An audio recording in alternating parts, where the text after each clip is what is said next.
Good evening, ladies and gentlemen, and welcome inside the Crown Coliseum. This is Fayetteville Marksmen pregame on the Marksmen Radio Network and Hockey TV. I'm Drew Blevins. I'll be alongside with you for this one. It's only been a couple of weeks since the Macon Mayhem and the Fayetteville Marksmen last squared off. It was in Middle Georgia, and the Fayetteville Marksmen were in the midst of a get-right stretch, kicking off a three-game win streak and their first and only three-game weekend sweep of the season to date. They defeated the Macon Mayhem on Thursday, December 16th, and followed up the weekend by defeating the Birmingham Bulls on December 17th and December 18th. And a great weekend it was, but since the Marksmen have not been able to get to that ever-so-coveted 15th win. They dropped in overtime to the Roanoke Rail Yard Dogs on December 23rd, and in an opportunity last night in Roanoke once again, fell 3-1, marking the Dogs' first win in regulation over the Marksmen at home this season. It's a big win for the Rail Yard Dogs, but Corey Melkert made no bones about it earlier today. This is a hockey game that he has to win, and he thought his team did not give a strong effort, especially in the last 50 minutes of the contest yesterday. That puts the Marksmen a little bit behind the eight ball, with Knoxville upsetting Huntsville last night and extending their lead for third place in the SPHL. We'll see how things shake out here tonight. We'll step aside for a quick commercial break. Coming back from it, you'll hear from the head coach of the Fayetteville Marksmen, Corey Melkert. Prior to this one, this is Fayetteville Marksmen Hockey. You need to unmute yourself. For some, it's just the sound of ice hitting heavy-duty plastic. But for us, it's the signal calling us back to the light. And to Greg's house, because he just got a new grill. Connecting to Hot Jams playlist. Welcome back, Bud Light legends. It's time to take summer by the coolers. Hey you. Are you hearing this but not seeing this? You can change that. Follow along with the entire season of Fayetteville Marksmen Hockey on Hockey TV. Visit hockeytv.com/subscriptions and get the SPHL TV package to watch every single Fayetteville Marksmen road game this year. That's hockeytv.com/subscriptions. Experience the thrill of being a Fayetteville Marksmen season ticket holder and all the benefits that come along with it, including your same great seat for 28 or 14 home games, exclusive season ticket member events, and an opportunity to enjoy discounts on food and beverage and merchandise at the Crown Coliseum. Skate to marksmanhockey.com/season tickets to learn more. Welcome to Freddy's. How are you guys doing? Meetings. Lunch meetings all week, all salads. Bean salads. Quinoa salads. Heirloom salads. Frisee salads. Sometimes a guy needs a Freddy's Original Double, Chicago Dog, and a Turtle Sundae. Make that 2, please. 3. Absolutely. If it's gonna be bad, it better be good. Being bad never tasted this good. Freddy's, the experience that puts a smile on your face and the taste that brings you back. Something big is coming. Something so big, it'll change the world of chicken sandwiches. Zaxby's new signature sandwich with Zax sauce or new spicy Zax sauce. Because the chicken sandwich war ain't over yet. The new signature sandwich. All the other little sandwiches can run along. We'll take it from here. Well, I don't necessarily believe that I was the voice you were expecting to hear as we welcome you back to the Marksmen Radio Network and Hockey TV and Marksmen pregame. But this was one of the strangest things that I've had happen, and a career first for me in now 3 years of working professional hockey. When I went downstairs to gather the interview from Corey Melkert prior to tonight's contest, I was greeted by a closed and locked Fayetteville Marksmen locker room door and various words of strategy and admonishment being hurled at players in a team meeting earlier today. Corey Melkert was not happy with the effort last night, and this afternoon he gave it to his team, and rightfully so. There were some very harsh words said and directed at the group as a whole. trying to figure out what has been the difficulty in growing to a full 60-minute effort so far this season. Things have not been easy for the Marksmen in the second period. They only have 13 of their team's 67 goals that come in the middle frame of play. But moreover than just second period struggles for Corey Melkert, right now this team is struggling to find an identity. He talked yesterday on the bus on the way back from Roanoke about his players playing scared against guys that weren't necessarily the most physical of hockey players, not taking the physicality to opponents. And that's something that has to stop if this hockey team wants to be successful.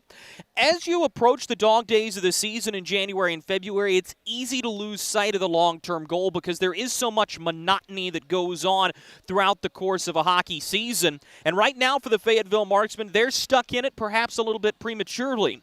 Tonight, in front of what is expected to be a near 4,000-plus crowd here at the Crown Coliseum, the Marksmen are going to need to gather a little bit of added extra energy this evening and look to find a way to take the game to the Macon Mayhem instead of sitting back and letting the Mayhem take the game to them. We'll step aside for a quick commercial break. Coming back from it, we'll take you across both teams' rosters and a couple of last-minute changes, including between the pipes for the Macon Mayhem. This is Marksman Pregame.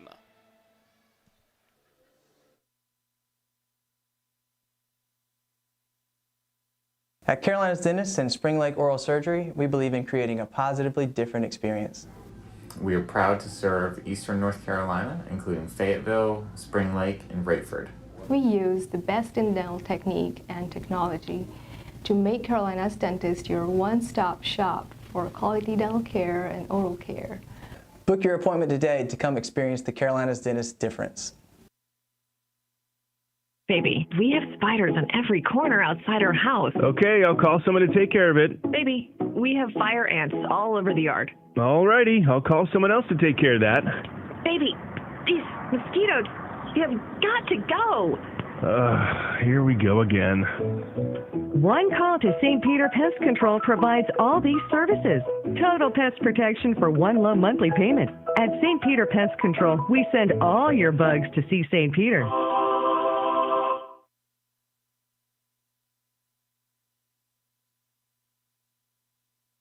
Hey you, are you hearing this but not seeing this? You can change that. Follow along with the entire season of Fayetteville Marksmen hockey on Hockey TV. Visit hockeytv.com/subscriptions and get the SPHL TV package to watch every single Fayetteville Marksmen road game this year.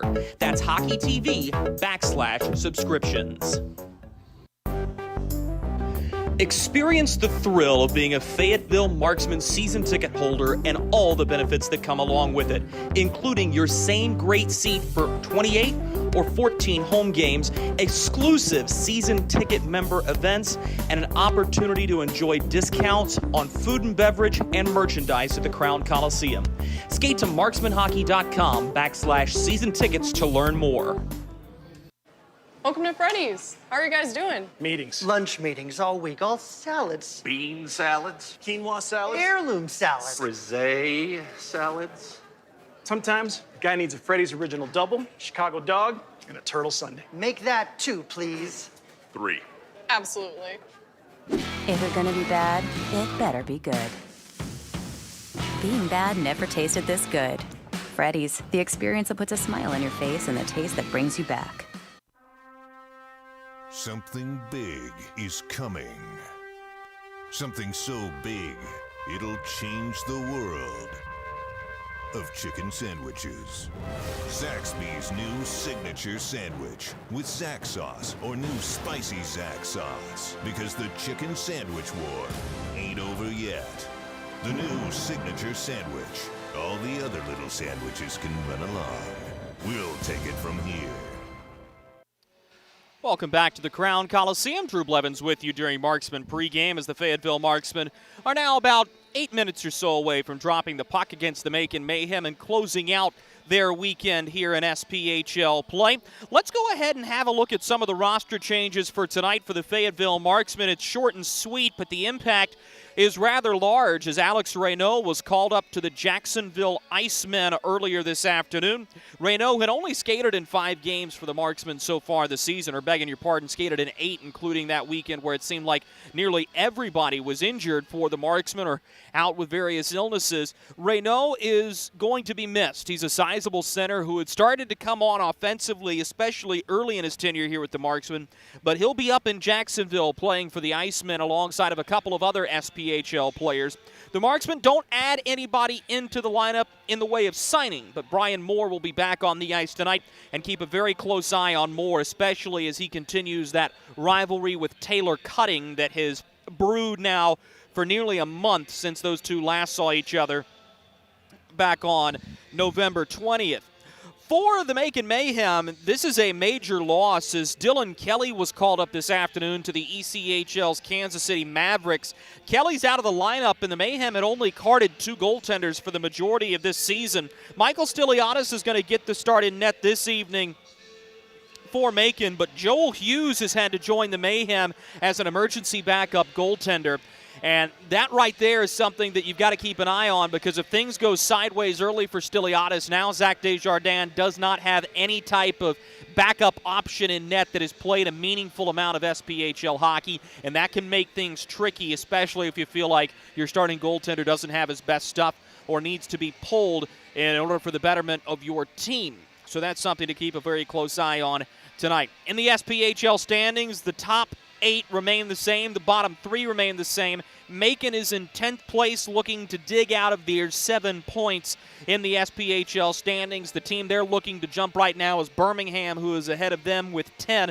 The Mayhem only have 3 wins, but the good news for Macon is they have been able to steal a couple here in early December. They've lost their last 3, but have played very, very good hockey over the course of those 3 games, most notably playing the Huntsville Havoc to a 3-1 loss on the road last weekend. Meanwhile, for the Marksmen, trying to keep pace with the Knoxville Ice Bears, who scored an upset win last night over the aforementioned Huntsville Havoc. And that's a big win for Knoxville, as they have now stretched their lead for 3rd place in the SPHL. We're going to pause one more time. We'll be right back to give you keys to victory. This is Marksman Pregame. Kelly, you need to unmute yourself. For some, it's just the sound of ice hitting heavy-duty plastic. But for us, it's the signal calling us back to the light. And to Greg's house, because he just got a new grill. Connecting to Hot Jams playlist. Welcome back, Bud Light legends. It's time to take summer by the coolers. Hey you. Are you hearing this but not seeing this? You can change that. Follow along with the entire season of Fayetteville Marksmen hockey on Hockey TV. Visit hockeytv.com/subscriptions and get the SPHL TV package to watch every single Fayetteville Marksmen road game this year. That's hockeytv.com/subscriptions. Experience the thrill of being a Fayetteville Marksmen season ticket holder and all the benefits that come along with it, including your same great seat for 28 or 14 home games, exclusive season ticket member events, and an opportunity to enjoy discounts on food and beverage and merchandise at the Crown Coliseum. Skate to marksmanhockey.com/season tickets to learn more. Welcome to Freddy's. How are you guys doing? Meetings. Lunch meetings all week, all salads. Bean salads. Quinoa salads. Heirloom salads. Frisee salads. Sometimes a guy needs a Freddy's Original Double, Chicago Dog, and a Turtle Sundae. Make that 2, please. 3. Absolutely. If you're gonna be bad, it better be good. Being bad never tasted this good. Freddy's, the experience that puts a smile on your face and the taste that brings you back. Something big is coming. Something so big, it'll change the world of chicken sandwiches. Zaxby's new signature sandwich with Zax sauce or new spicy Zax sauce. Because the chicken sandwich war ain't over yet. The new signature sandwich. All the other little sandwiches can run along. We'll take it from here.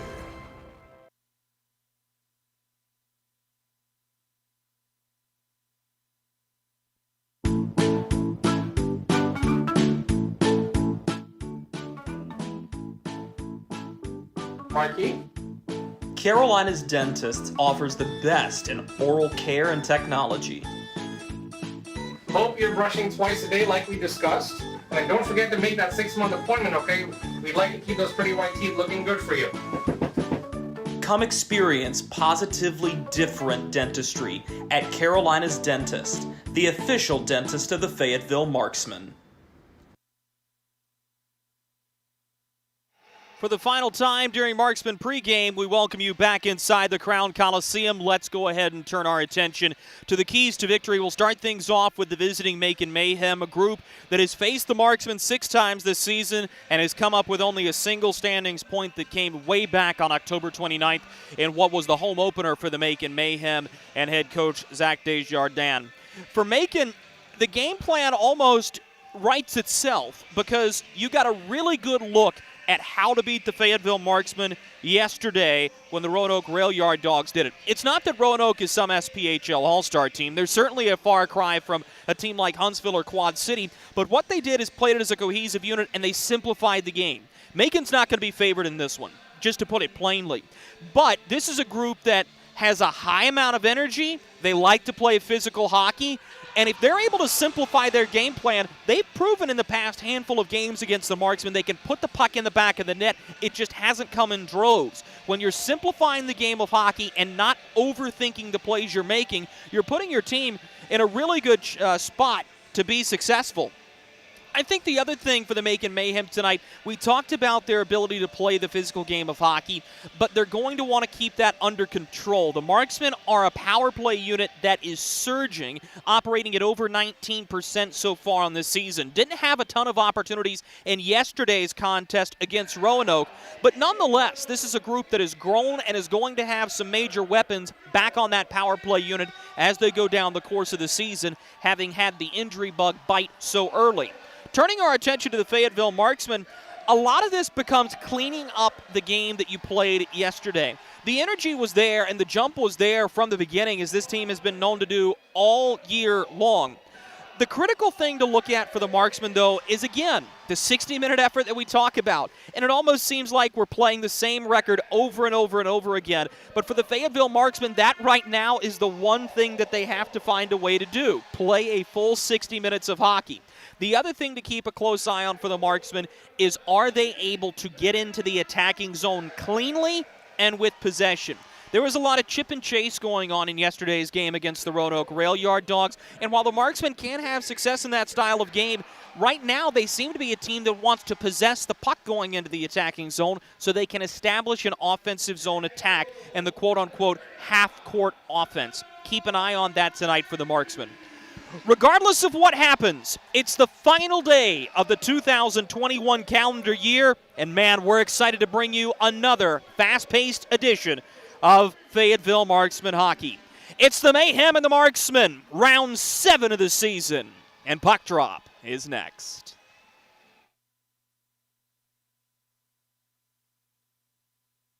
Hey, it's Goldie from Good Morning Fayetteville for St. Peter Pest Control. They've been doing my pest control services all summer, and it's been wonderful not to have to deal with ants or mosquitoes the last few months. All that money I saved in calamine lotion. Ray and Preston St. Peter show up, they spray outside, but they also do in-home pest control. So if you have roaches or, dare I say, rodents, they'll take care of them as well, because the last thing you need is unwanted visitors making a nest in your Christmas decorations up in the attic. Call St. Peter Pest Control. They send all your bugs and pests to see St. Peter.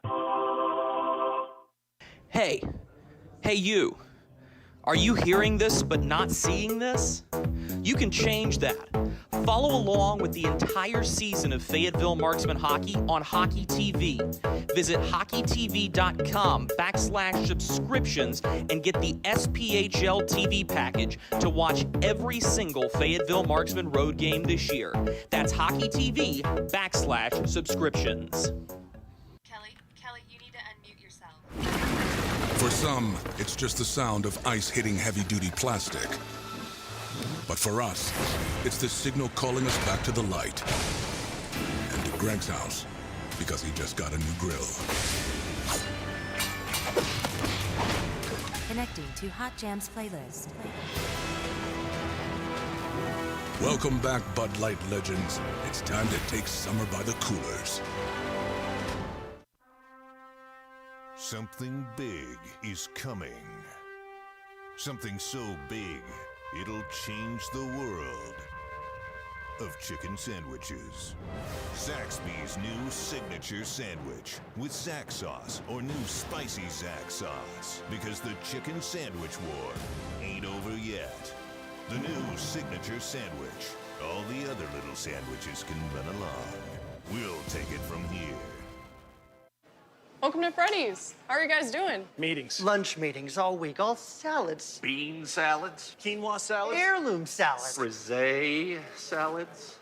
Sometimes a guy needs a Freddy's Original Double, Chicago Dog, and a Turtle Sundae. Make that 2, please. 3. Absolutely. If you're gonna be bad, it better be good. Being bad never tasted this good. Freddy's, the experience that puts a smile on your face and the taste that brings you back.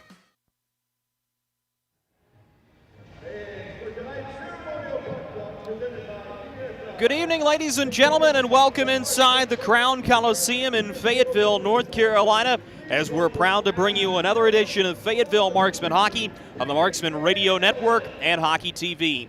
I'm Drew Blevins. Tonight, the Macon Mayhem are in town to take on the Fayetteville Marksmen in the final game of the SPHL calendar year for the Fayetteville Marksmen. The Marksmen own the season series against the Macon Mayhem. They are 6-0-0 versus Macon this season, only yielding one standings point back on October 29th to the Mayhem in Macon. That was the Mayhem's opening game of the season at the Macon Centerplex.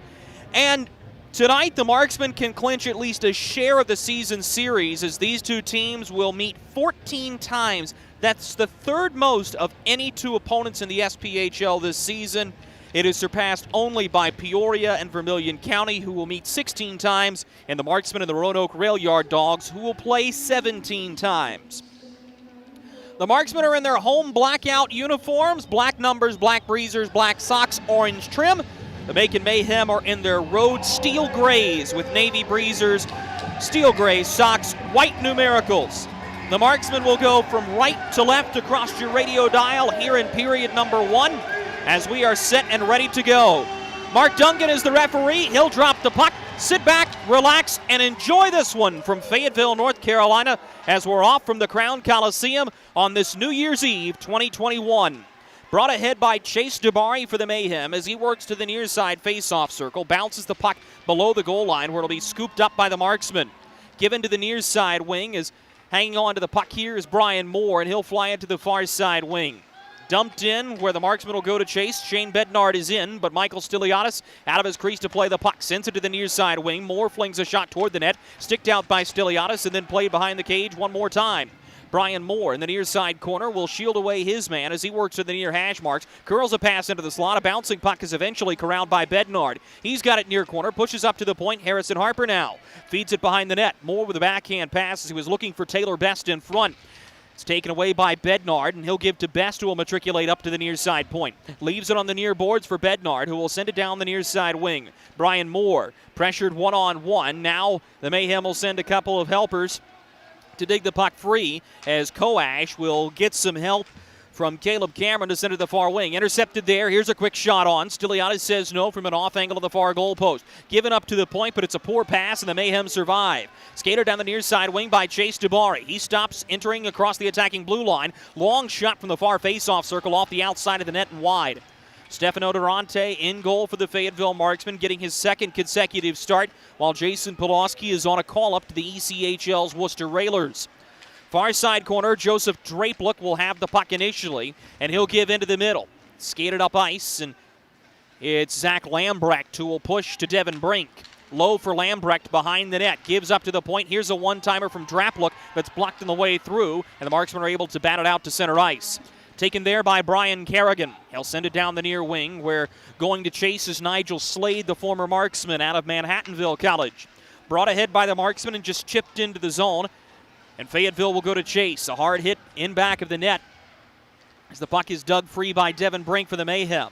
Line is held by Alexi Girard as he pinches and pushes down the near side wing boards. Dug free by the Mayhem initially as Brendan Hussey, the team's leading scorer, will backhand to the far side wing. Chris Hunt lays a hit but lost the puck in the process. A hard hit on Kirkby knocks the puck free, and the Mayhem will take it directly behind of Stiliadis with 17:30 to go in this first period. Up to the near side boards. The pass is intercepted, and the Marksmen will dump it deep into attacking ice with Kirkby going to chase. His dad in attendance this evening here at the Crown Coliseum. The near side face-off circle. Alexis Girard will feed the point. Pushed to the far wing by Storman.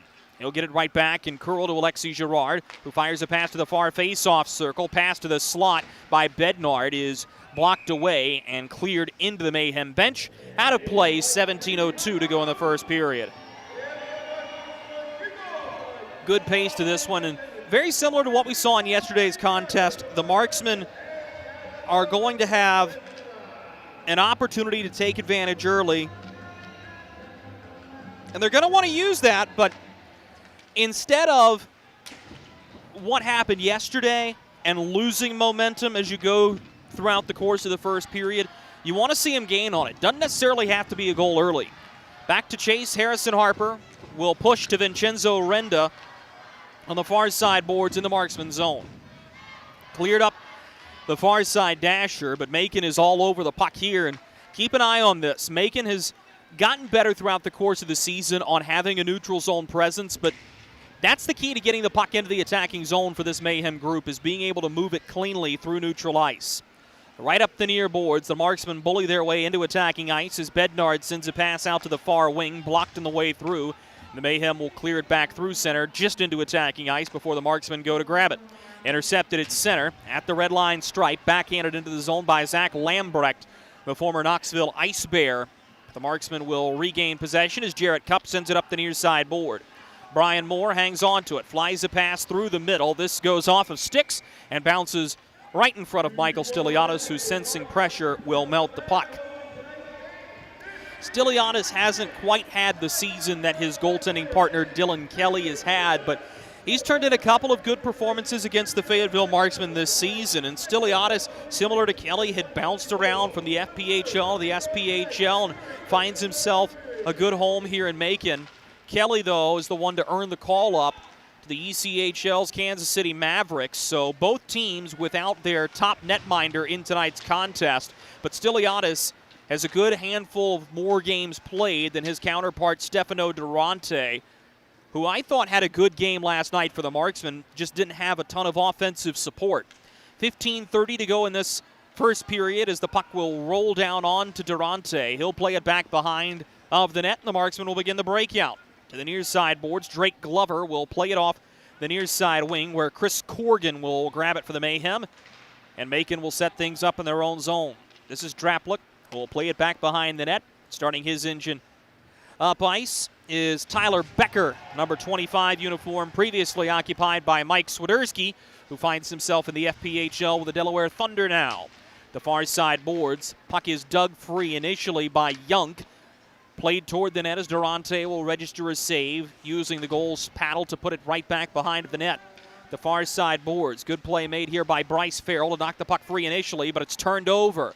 Mikael Yunk on the far side boards is punished in the far side corner. Puck jostles free to Corrigan initially, but the Marksmen swarm to it. And here comes Fayetteville. Alexis Girard lumbering up the ice. Stops at the top of the near face-off circle. Puts the puck into open space. Here's a chance. Good move in front. Stiliadis says no. On the drive from the far side wing, that was Brian Moore working his way in. Moore now reaches up to grab hold of the puck. Plays it back down. It's all legal. A hard hit crossing the blue line as Girard got the battle of Mikael Yunk. Sent across to the near side wing. This is Matt McNair. Plays to Moore. He looks for a lane. Wraps around. Sends a shot that goes off the backside of Stiliadis and stays out. A crafty play made by Brian Moore, but he's unable to register what would have been his 5th goal of the season. Moore was electric in his last appearance here back at the beginning of December, as he had a Gordie Howe hat trick on Saturday night in a 2-1 overtime win against Roanoke on December 4th.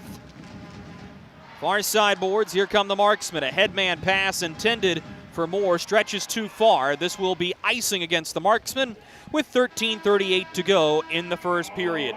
Timeout on the ice, we'll take it with them. The Macon Mayhem and the Fayetteville Marksmen knotted up at 0 as we approach the halfway point of this first period. Hey you. Are you hearing this but not seeing this? You can change that. Follow along with the entire season of Fayetteville Marksmen hockey on Hockey TV. Visit hockeytv.com/subscriptions and get the SPHL TV package to watch every single Fayetteville Marksmen road game this year. That's hockeytv.com/subscriptions. Kelly,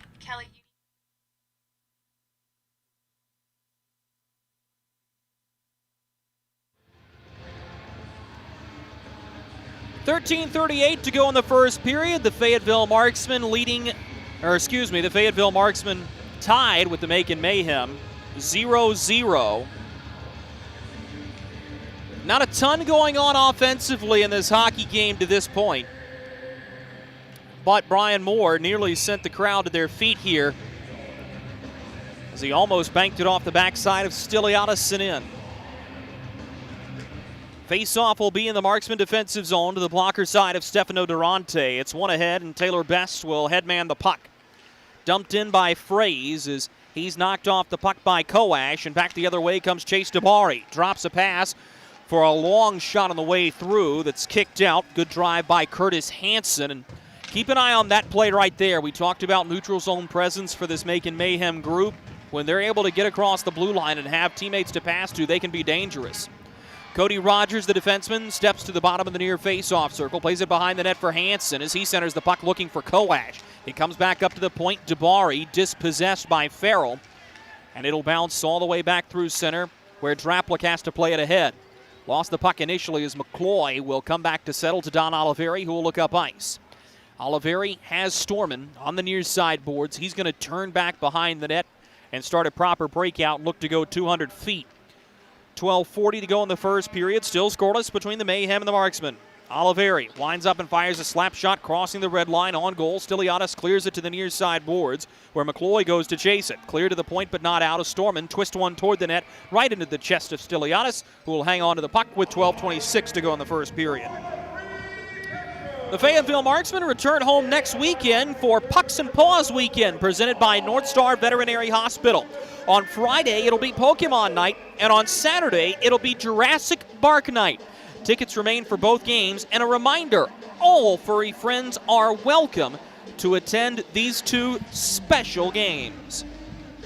Gonna be a lot of fun, and something tells me that the loudest Marksman fans in the house might be the ones that have 4 legs and not the ones that have 2. The near side boards turned over by Kerrigan, who gave it away to Brian Moore. Gives back to the slot as he was looking for a driving Shane Bednard, but missed behind him. The Mayhem survive again and now have a 3-on-2 rush. Here's Devin Brink to the back door. Durante got a stick to it as he had Nigel Slade driving the far side goal post. 3-on-2 for the Marksmen as they enter the attacking zone. Here's a drive toward the net. Stiliadis has it. Taken out of his grasp by Nigel Slade as Zach Lambrecht gets tied up in the goal with Shane Bednard. The Mayhem will skate to the far boards to grab possession of this one. Slade will feed Devin Brink into attacking ice, but they are well offside, and the whistle took a while from Cody Pessig. He and Evan Knox working the lines tonight for Mark Dungan, the referee. 11:34 to go in this first period. Familiar crew here for the Marksmen. And hang on here. The penalty is going to be against the Marksmen.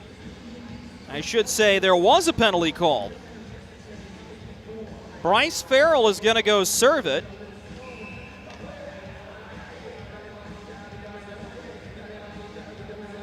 And we'll see what comes of this. My guess is that may be a too many men on the ice call. Public address announcer is Ray St. Peter. We'll get his announcement in a moment as the Marksmen nearly had a shorthanded chance the other way. That was McNair, who has evolved into a very nice penalty killer for this Marksman group. And it is a too many men on the ice penalty. So the Marksmen will go to the Freddy's penalty kill for the first time in this hockey game. Penalty kill that is operating at 84% so far this season. Shorthanded chance for the Marksmen. Stiliadis says no on the quick wrist shot from the far side face-off circle from the captain, Taylor McCloy, who will get off on a change. Marksmen have had a couple of shorthanded goals this season. They've also been able to utilize the breakaway out of the penalty box, and Farrell has scored on one of those plays against the Mayhem back on November 20th. Long drive from Cody Rogers, swallowed by Stefano Durante, who will hang on. Durante in a fortunate position here. He can earn his hockey team a win, but Durante is a diehard Georgia Bulldogs football fan. The Bulldogs will be taking on the Michigan Wolverines. Capital One Orange Bowl later this evening. Promises to be a good game, too, I would imagine, as it looks to be an even matchup with both teams suffering only a single loss. Mayhem will settle up at the point now. It's shoveled to Draplick, who will find Nigel Slade. He centers to Lambrecht, who fires a slap shot that goes off a skate on the way through, blocked by a tandem of Marksmen. Fed to the far side boards. Lambrecht's going to have to retreat back into his own zone to settle this puck. Finds Nigel Slade at the near side boards. Just 35 seconds to go in the 2-minute men on the ice minor against the Marksmen. Draplick, the defenseman, the forward turn defenseman, I should more accurately say, will backhand to the far side wing where Devin Brink will drive. Backhands to Zach Lambrecht. He'll quarterback this power play as the Mayhem roll into an overload. Far side face-off circle. Here's a pass to the front. Lambrecht shot denied by Durante and cleared by Vincenzo Renda. Maybe time for one last rush for the Mayhem as Bryce Farrell is standing up in the penalty box. Draplick skates the puck ahead, delivers a clean pass up ice as Brendan Hussey will drive. Hussey had the lane taken away and has to steer into the near side corner as we return to even strength. Backdoor pass. The puck rolls through the slot and the Marksmen survive. Up on the far side boards, Moore had a step but lost the puck as Cody Pessig ended up bumping shoulders with him. Now backhanded up ahead to Moore. He'll work on the far side boards. One-man pressure. Lifted the puck over the stick of Caleb Cameron but couldn't get around Hussey. Has to rely on some help from Girard to hold the line. He does, but Cody Rogers takes the puck ahead. Rogers with one man to beat. He can't do it and has to steer into the near side corner. 8:59 to go in this first period between Macon and the Marksmen. Rolled on goal. Durante will collect it with his goal paddle, sweep it under the glove, and he'll hang on to give us a whistle. 8:53 to go in the first period. The Marksmen kill off a penalty. We remain tied at 0. For some, it's just the sound of ice hitting heavy-duty plastic. But for us, it's the signal calling us back to the light. And to Greg's house, because he just got a new grill. Connecting to Hot Jams playlist. Welcome back, Bud Light legends. It's time to take summer by the coolers.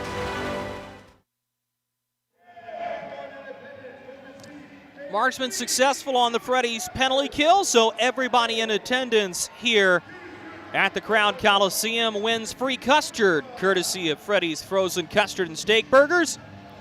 Really good crowd here tonight, with 10 sections completely sold out for this 2021 edition of Operation Sellout. And it's a really good-looking crowd from my vantage point.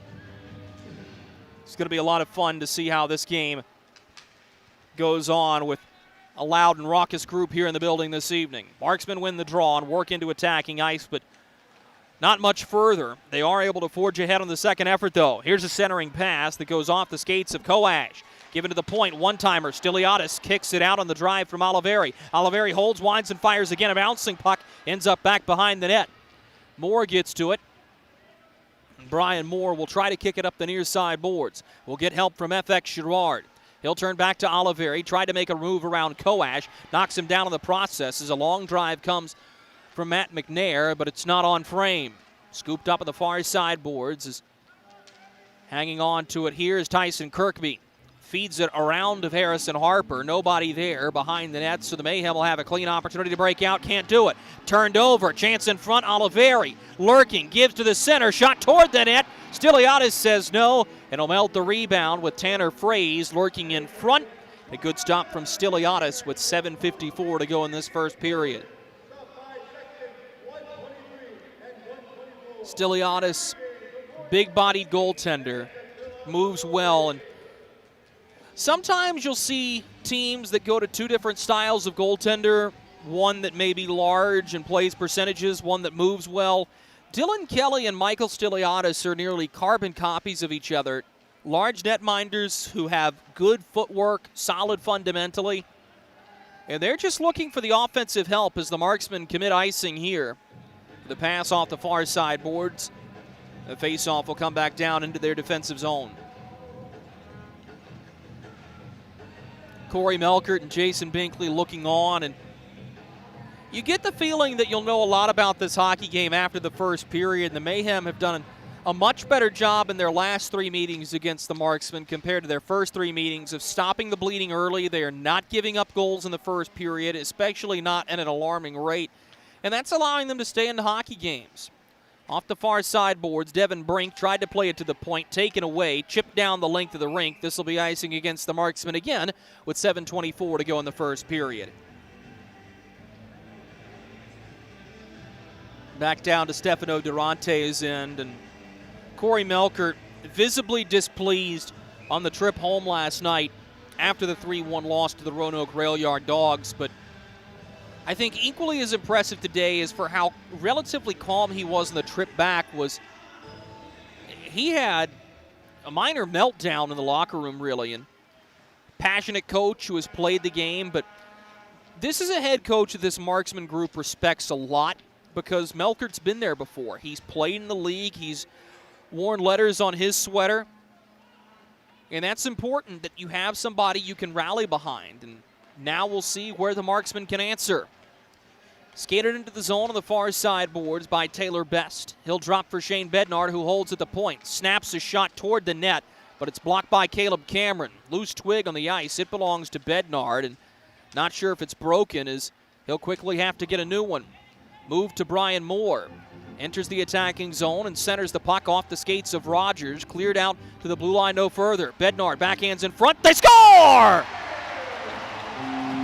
Taylor Best picks up the loose change on the blocked pass, finds a spot in the short side corner up high, and will give the Marksmen a 1-0 lead.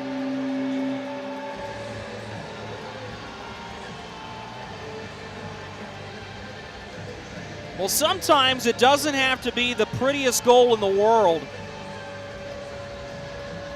but Taylor Best finds a puck-sized hole high on Michael Stiliadis, and the Fayetteville Marksmen have a 1-0 lead.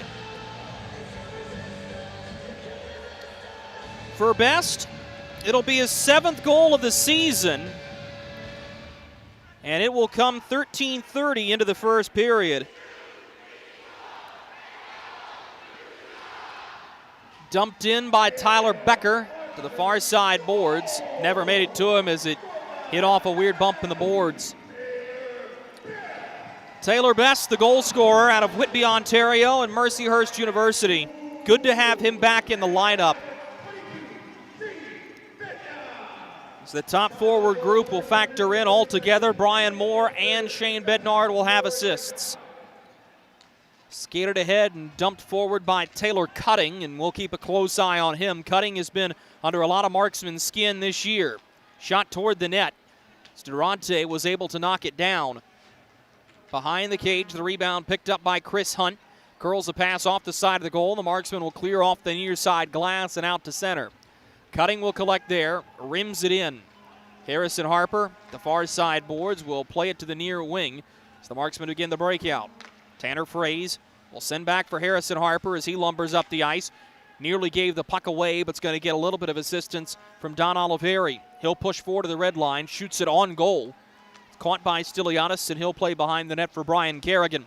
Kerrigan roughed up there. Puck jostles free as Fraze had it for a moment, but lost it. The far boards, Lambrecht had the puck in his skates, but loses on a puck battle as Jarrett Kupp will pick it up in the near side boards. Kupp into attacking ice. Lost the puck as Nigel Slade will push out to the far side wing. Driving in here is Brink. Lost the puck on the way through. It's taken away from him by Drake Glover. and dumped in by the Marksmen. Taylor Best going to chase, and he'll provide pressure as the Mayhem are able to break this one out and into attacking ice cleanly. Devin Brink at the far side boards, plays it ahead for Brendan Hussey, who will take it the far corner. Hussey will leave for Brink there. He drives to the front of the net. Durante makes a save along the goal line. Lambrecht's attempt on the rebound goes off the side of the net. Durante blows a tire, composes himself. Here comes a shot from the point. That's blocked on the way through, as I believe that went off of Best. Brought ahead by Brian Moore as he gets into a shoving match with Joseph Drapluk. The puck will be taken by the Mayhem on the far side boards. Here comes Macon as Dabari drives in. He's had good speed so far this game. Near side corner, Hussey had Dabari there. Instead, it'll be intercepted. Orenda with FX Girard trying to poke the puck ahead. Rogers having none of it. Sends it back to the near side boards. Is blowing a tire as Dabari while Alexi Girard has it. Gives to his defense partner, who's Sam Storman, and right back for Girard. Sends it over top of the stick of Orenda on the far side wing. The Mayhem will dump it right back in with Dabari, clearly gassed, going to chase, but this will be icing against the Mayhem. 3:35 to go in the first period. 1-0 the Marksmen lead on Taylor Best's goal.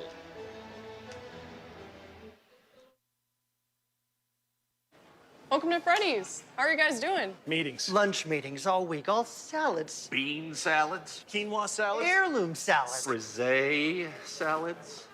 Sometimes a guy needs a Freddy's Original Double, Chicago Dog, and a Turtle Sundae. Make that 2, please. 3. Absolutely.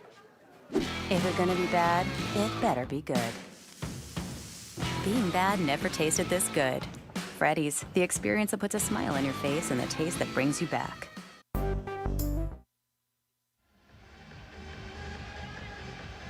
.335 to go in the first period. The Fayetteville Marksmen have a 1-0 lead on the Macon Mayhem. Taylor Best providing the goal with assists from Brian Moore and Shane Bednard, and what looks to be a consistent line or the making of one here at home. And Corey Melkert can now finally look at what he's got and create meaningful lines. More on that in a moment as Dabari has in his own zone. Gives to the front, still loose! Durante, with help from a back-checking Harper, keeps the puck out as the shot goes high off of sticks. Dumped right back in by the Mayhem, but as we were telling you before the rush ahead by Dabari, Melkert now knows what he has and who is healthy, and that's an important thing to know because now you can start crafting a meaningful strategy. We're going to get a whistle here at center ice and another off-puck penalty. It's going to go against the Marksmen. Roughing is the call. And we'll see which number goes up on the scoreboard. It's going to be against Drake Glover. And the penalty will come 16:48 into this first period. So the Marksmen will go back onto the Freddy's penalty kill. Operating at 84.2% so far this season. The Mayhem only have 2 power play goals the entire year. One of them came against the Fayetteville Marksmen the last time Macon visited. And Mark Dungan has gone back to the scorer's table here. And there's going to be an unsportsmanlike conduct penalty called against the Macon Mayhem.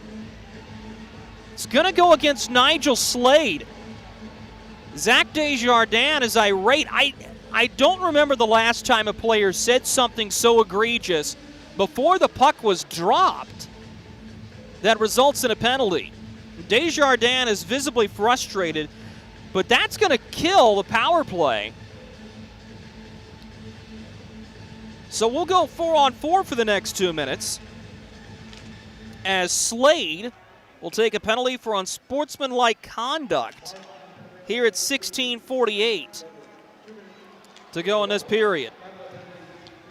Marksman will grab the puck at center. This is Jared Kupp, the former Mayhem, who loses it crossing the blue line. Everybody has to touch up. You've heard the old adage, it does bear worth repeating, that with a lot of open space, the faster team has the advantage. The Marksmen force a turnover here. Bednard look to the back door for more as he goes into the far side corner to dig the puck out. Can't do it as Cody Rogers has it for the Mayhem. Rogers will backhand to Devin Brink. Could be a 3-on-2 for the Mayhem. Brink slides to the far wing as he was looking for help from Curtis Hansen. Hansen backhands to the point, a rolling puck taken away by the Marksman, and now a chance. It's Moore, fakes the slap shot. He shoots off the backside of the paddle of Stiliadis, who will hold on the rebound. If Brian Moore had had a little more patience, he would have had a gaping 4x6 to shoot at as he made a little head fake, drew a move from Stiliadis, who then reached out in desperation with the backside of the paddle and got a piece of that puck to keep it 1-0. That's one Moore would like to have back and a goal that he's used to scoring. Face-off won by the Marksman as McCloy lifts it high and wide of the far goal post on Stiliadis directly off the draw. A backhand pass will be too far out of the reach of the Marksman defense. They'll regroup in their own zone with Harrison Harper possessing a round of Brendan Hussey. Gives to the far side wing as here come the Marksmen into attacking ice once more. McCloy will drop the puck here as he'll get it right back. Look to drop to Harrison Harper. Hussey all over McCloy. He'll play it off the far side boards and into the near corner to get it is Jarrett Kupp. Kupp leaves it in open space. Is turning with it is Tanner Fraze. He'll give to Don Oliveri. He'll drive. On the backhand, shoots. Stiliadis collects against his chest and will hang on with 1:33 to go in this opening period of play.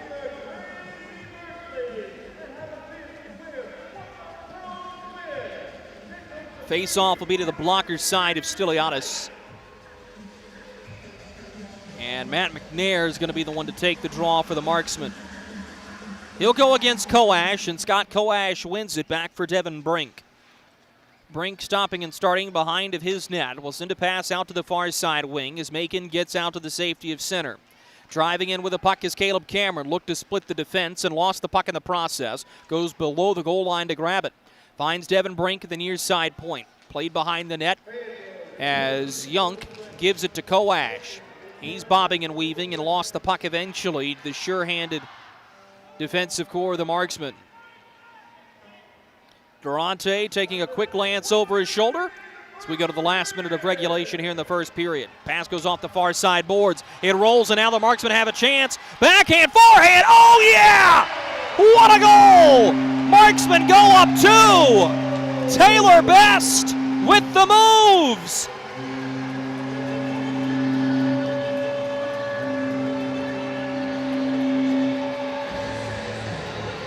A goal in the last minute of the first period will put the Marksmen up 2-0, and Taylor Best has his second of the evening.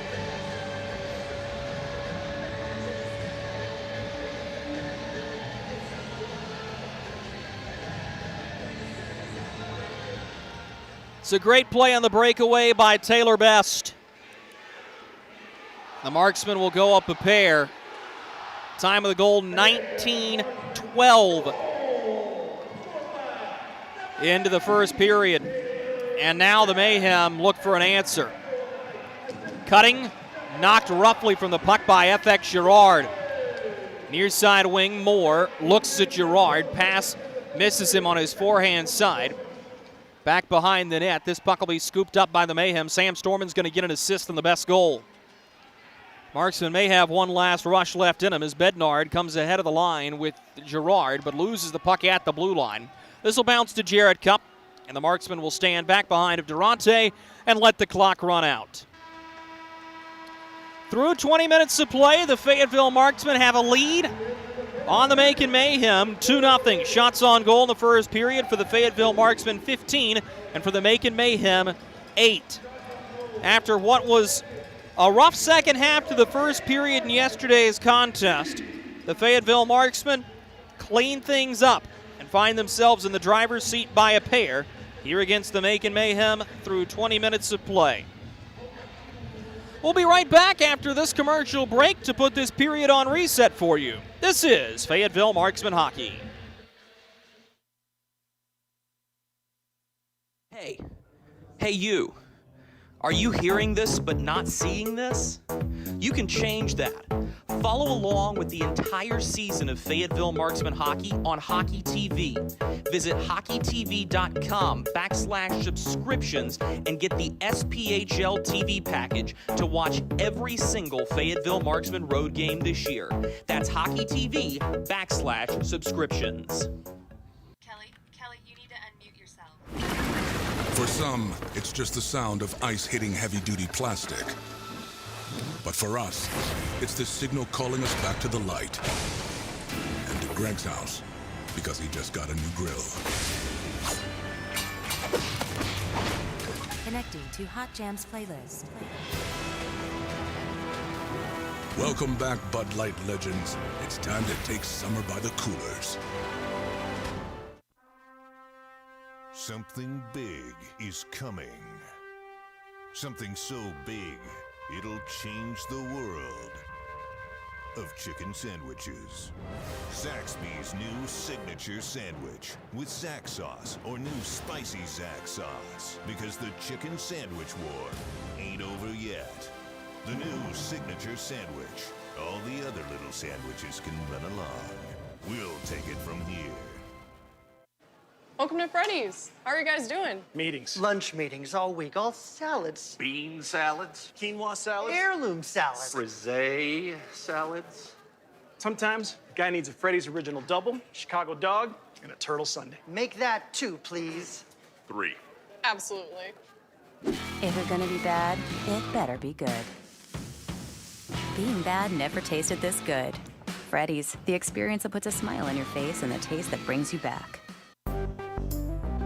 Experience the thrill of being a Fayetteville Marksmen season ticket holder and all the benefits that come along with it, including your same great seat for 28 or 14 home games, exclusive season ticket member events, and an opportunity to enjoy discounts on food and beverage and merchandise at the Crown Coliseum.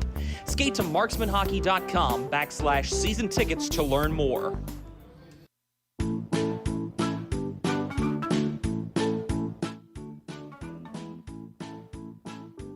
Mikey? Carolina's Dentist offers the best in oral care and technology.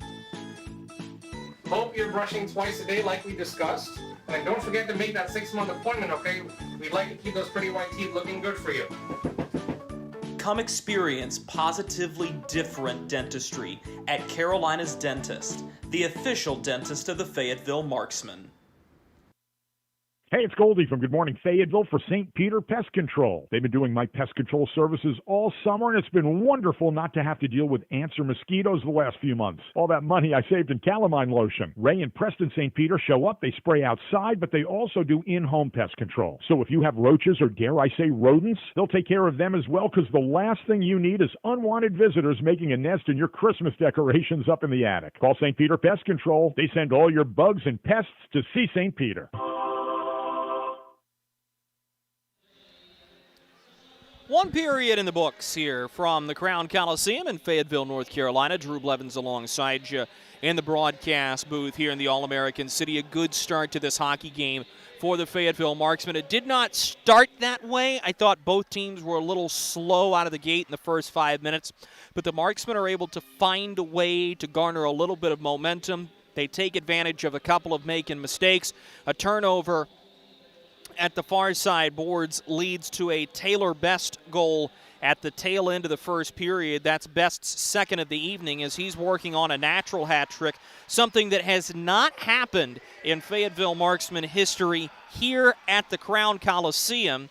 As the Marksmen really, I thought, did a nice job of answering the bell and the gauntlet that was thrown down by Corey Melkert earlier this afternoon. But I still think there's another level that this Marksman group to get to. And if you're in the other locker room right now, you're doing your best to shake off that last goal that was given up, because I don't think Michael Stiliadis has played poorly. I just think that's a tough goal to give up in the last minute of a period, just purely because of how much momentum Macon could have had. We told you in Marksman pregame that the Mayhem were going to have to be a team that needed to simplify the game of hockey and that needed to execute a simple strategy at a high level. And that's something that just did not happen, quite frankly, in this opening period of play. And I don't think they were necessarily complicated in their plan of attack. A lot of it has to do with shortening passes and having a neutral zone presence, and that's not always the way things go down. And I'll be interested to see if that is something that Zach Desjardins tries to drill into his group coming back after this first period intermission break. Speaking of the first period intermission, we're going to turn your attention to our player interview as we were able to catch up with alternate captain Shane Bednard, who scored in last night's loss against the Roanoke Rail Yard Dogs. I thought he had some very good insights before tonight's hockey game. You'll catch up with him here in a moment. This is Fayetteville Marksmen Hockey.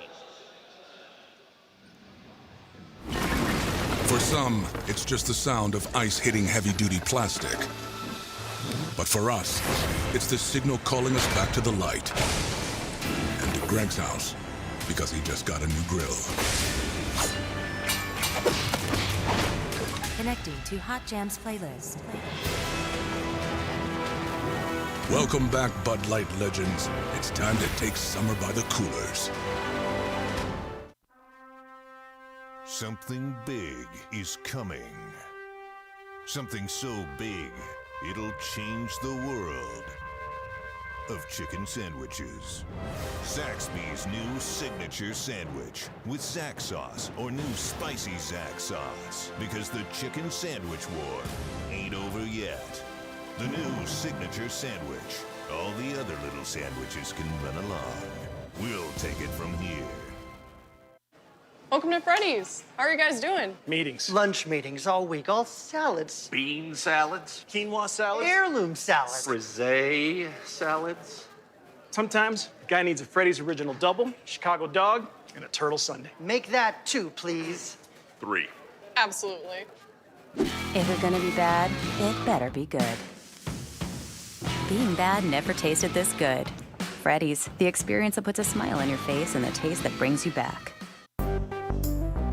Experience the thrill of being a Fayetteville Marksmen season ticket holder and all the benefits that come along with it, including your same great seat for 28 or 14 home games, exclusive season ticket member events, and an opportunity to enjoy discounts on food and beverage and merchandise at the Crown Coliseum. Skate to marksmanhockey.com/season tickets to learn more. Drew Blevins alongside forward Shane Bednard. Shane, you guys take the loss 3-1 last night. You did get a goal back. You've now scored 2 in your last 3 back from injured reserve. What's been the recovery process like for you, and how does it feel to be back out on the ice and fully healthy again? Yeah, it feels great to be back out on the ice. There's been a couple bumps that I've had to go through. That's with any hockey season or athletic season. You're going to face adversity. You're just not sure how it's going to come or when it's going to come. Thankfully, I've gotten past that in these past few weeks here. Like you said, with the loss yesterday, it felt great to be back on the ice, but it's never too great when you come out with a loss. So tonight we're hoping to just reset, get back to our game after that Christmas break we had, and get back into our winning ways. Looking at the game last night, I want to ask you from a player's perspective, what was it that went wrong in the loss last night, or what was it that Roanoke did so well to stop the offensive attack for the Marksmen? I just think we didn't play our game from, we started off hot. We had the first 5 minutes there. We were really came out, played our game, stuck to our game plan, and then we kind of got away from it. We had a lot of flybys, a lot of turnovers, and just wasn't our type of hockey. Tonight we're going to come out and we're going to play the body, play smart with the puck, not turn it over, and just, get the outcome that we need to get every night in and night out. You've seen the Macon Mayhem a handful of times this season. You've beaten them in every game you've played against them so far. What is it that you notice about this group, and what specific points are you looking to attack against a Macon squad that's scrappy and just trying to climb up the standings board? Yeah, like you said, they are a scrappy team. They're a hard-nosed team. We have beaten them every time this year, but with that being said, it hasn't been blowout games. They're always tough team to play against, and we know they're going to bring their best tonight. So we're just going to match them, like I said, stick to our game plan, and hopefully come out here with a win.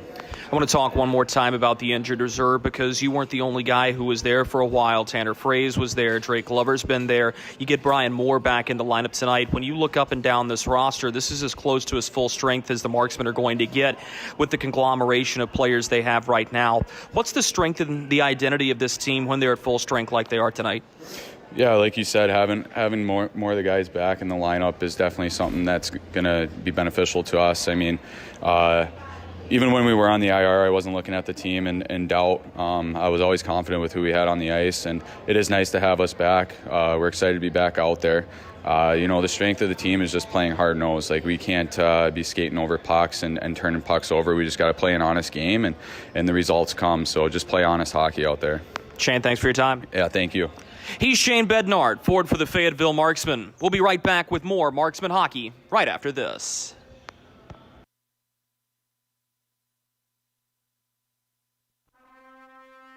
Something big is coming.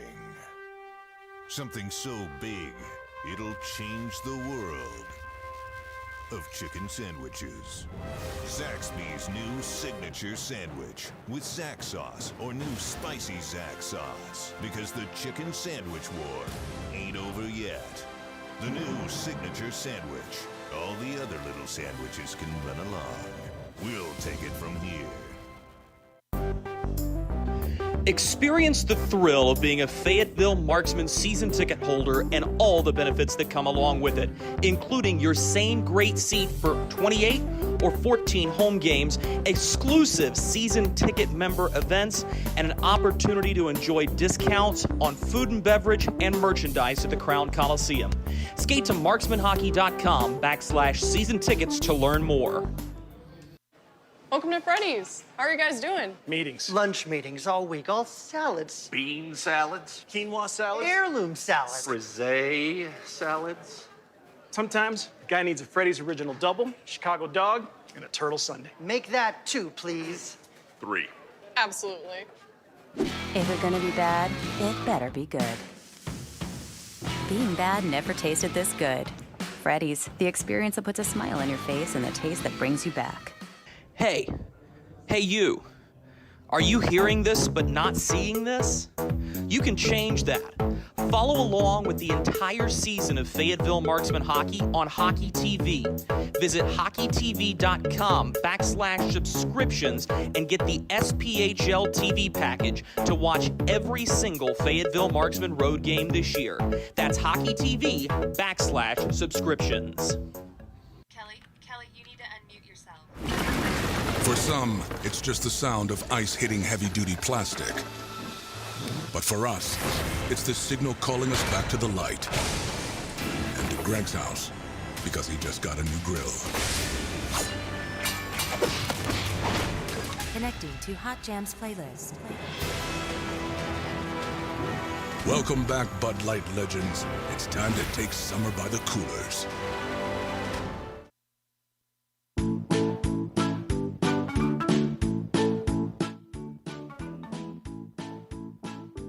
Mikey? Carolina's Dentist offers the best in oral care and technology. Hope you're brushing twice a day like we discussed. And don't forget to make that 6-month appointment, okay? We'd like to keep those pretty white teeth looking good for you. Come experience positively different dentistry at Carolina's Dentist, the official dentist of the Fayetteville Marksmen. Hey, it's Goldie from Good Morning Fayetteville for St. Peter Pest Control. They've been doing my pest control services all summer, and it's been wonderful not to have to deal with ants or mosquitoes the last few months. All that money I saved in calamine lotion. Ray and Preston St. Peter show up. They spray outside, but they also do in-home pest control. So if you have roaches or, dare I say, rodents, they'll take care of them as well, because the last thing you need is unwanted visitors making a nest in your Christmas decorations up in the attic. Call St. Peter Pest Control. They send all your bugs and pests to see St. Peter. Hope you enjoyed those comments from Shane Bednard, who is always good for a quality insight and somebody who really thinks the game of hockey at a high level. And I think that shows in his comments as well as his general caliber of play. He's already been a factor in tonight's contest, as he has logged an assist on one of the 2 Taylor Best goals here this evening. Let's go for a quick spin around the SPHL. We'll start things off in Knoxville, where the Ice Bears are knotted up 1-1 with the Pensacola Ice Flyers. Under 2 minutes to go in the first period there. The Roanoke Rail Yard Dogs and the Huntsville Havoc are knotted up 1-1 at the end of the first period from Berglund Center in Roanoke. A little bit later on tonight, With an 8 p.m. Eastern puck drop, the Evansville Thunderbolts will be taking on the Peoria Rivermen from the Ford Center.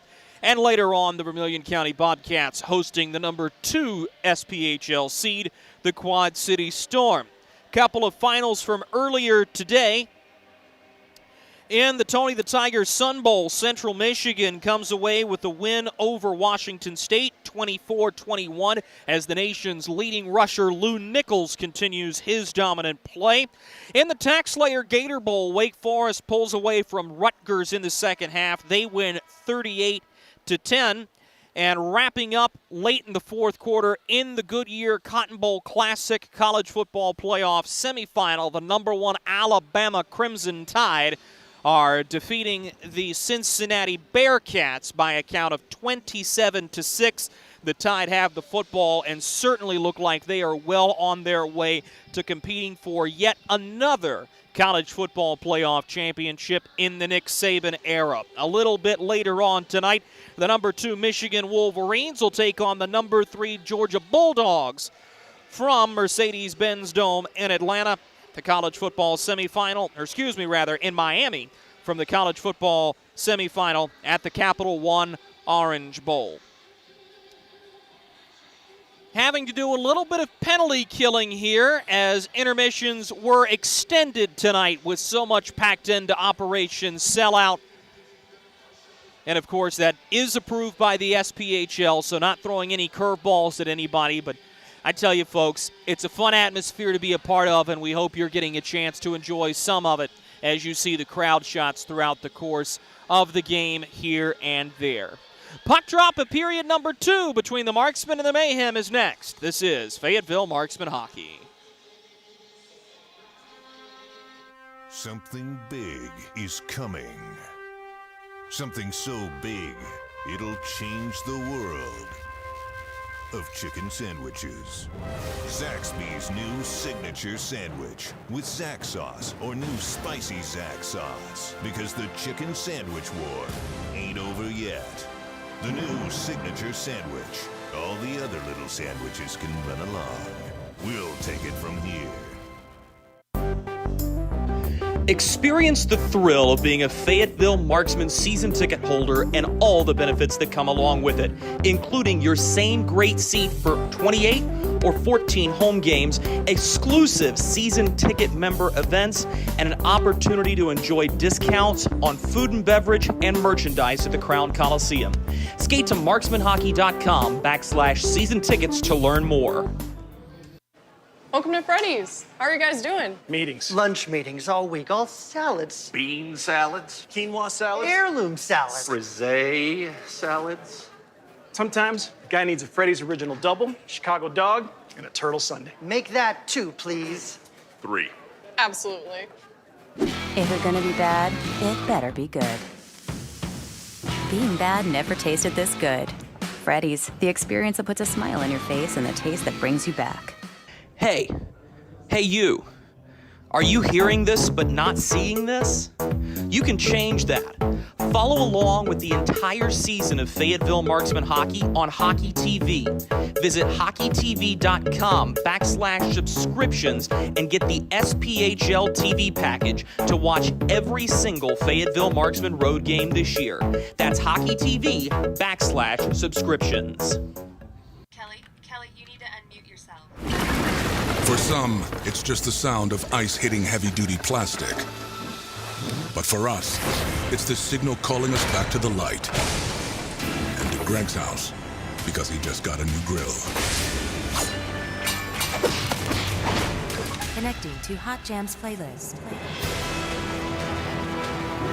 Welcome back, Bud Light legends. It's time to take summer by the coolers.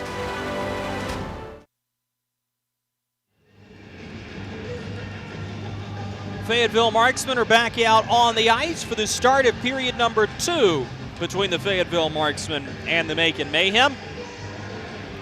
The Marksmen will be going from left to right across your radio dial this period, with Stefano Durante tending to the goal nearest our broadcast position on the left side of center ice.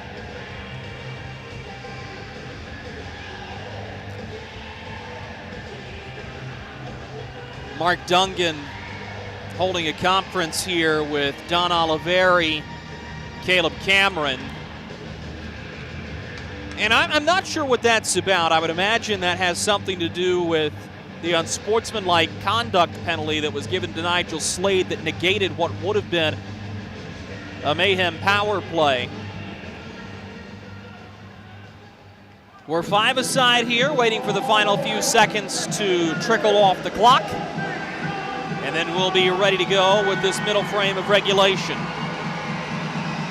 Last time these two teams got together on Thursday, December 16th, they combined for 4 goals in a span of less than 3 minutes.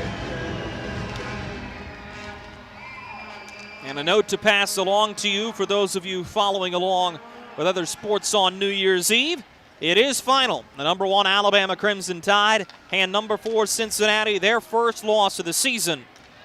And the Tide will be competing for the college football championship. Oliveri slap shot off the side of the goal. You heard the crowd roar. But it stays out off the outside of the cage as the Marksmen will go to work in the near side corner of their attacking zone. Holding on to the puck here and turning is Brian Moore. Moore passes up to the point. Bednard had it but couldn't field the puck on his backhand cleanly. So the Marksmen will have to work all the way back into their own zone to try to settle and gain a possession here. The far side half wall, turning with it is Taylor Best. He backhands to Oliveri. 3-on-2 as the Marksmen cross the line. Oliveri shovels a backhander off of Stiliadis and wide. The rebound is picked up by Best, who will circle to the top of the near face-off circle. A pass to the far side blue line for Moore. Rolls over the top of his stick as Best takes a hard fall. He may have been tripped up on that play. Meanwhile, in the Marksmen defensive zone, a quick shot on by Devin Brink. And now concern for Taylor Best, who took a hard spill into the far side boards. He'll get back to the bench, a little gimpy, and Kyle Sherrill, team trainer, will head over and have a conversation with him. Best missed 6 straight games with no injury. It's all due to various illnesses he had, from flu-like symptoms to a stomach bug. And it was a rough go for Best, especially through the beginning part of December, and having scored 2 tonight, certainly finding the scoring touch back here at home. Up the near side boards, just chipped forward by Glover. So he's got McCloy there. McCloy has the puck knocked free of his stick, but it does stay in attacking ice as 2-by-2 they battle on the near side boards. Zach Lambrecht jostles the puck free, but right to his number opposite, Taylor McCloy, who will backhand off the far side corner boards and behind the net. Glover will go there to dig the puck free, will get help from McCloy. McCloy will take the puck into the far corner, feeds a pass up to the point. Oliveri with a long look sends a shot wide of the far goal post. It'll catch the boards. Macon does just get it out and ahead to center, but no further, as it's punched back by Glover, who finds Renda. Now Glover at the red line, turns the puck over. The Mayhem into attacking ice, a foot ahead of the blue line on the near side boards before Renda sends it right back up ice, and here come the Marksmen. Matt McNair down the near wing, centers the puck. This one goes off the stick of Kerrigan and hops into the chest of Michael Stiliadis, who will hang on for a whistle. That's a really good start to this hockey game by the Fayetteville Marksmen. I think what's most indicative of that is they were able to put 15 shots on goal in that first period.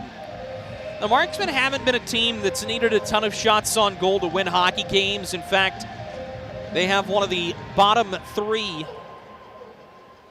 or let me more accurately phrase that. They are top 3 in the league for fewest shots allowed on goal per game, and that helps the defensive effort. Centered. Here's a one-timer high on Stiliadis. He'll catch it on his chest and hang on, with guess who? Taylor Best lurking in the high slot. I'd imagine you're going to get a heavy dosage of this line with Brian Moore, Taylor Best, and Shane Bednard. Not only is it a combination that's worked, but they seem to be very comfortable playing together right now. 17:38 to go in the second period. 2-0 Marksman lead as the Mayhem win the draw and look to break it out of their own zone. Turned over at the point. Storman will leave it for Taylor Best. He circles and fires a pass to the far corner boards. Too far for Moore, but Bednard's behind the net. He had it before Best got knocked down behind the net. Harrison Harper holding the line for the Marksmen. Has Brian Moore, who works around of one man. Has the puck tied up in his skates and was triple teamed before losing it. Now Curtis Hansen driving. Pass to the trailer is Koash off of his backhand into the near side corner boards. Koash gets it there. Off-angle wrist shot, misses wide of the far goal post, and that's a free clear for the Marksmen on the far side boards down to the red line where Cody Rogers has to grab it.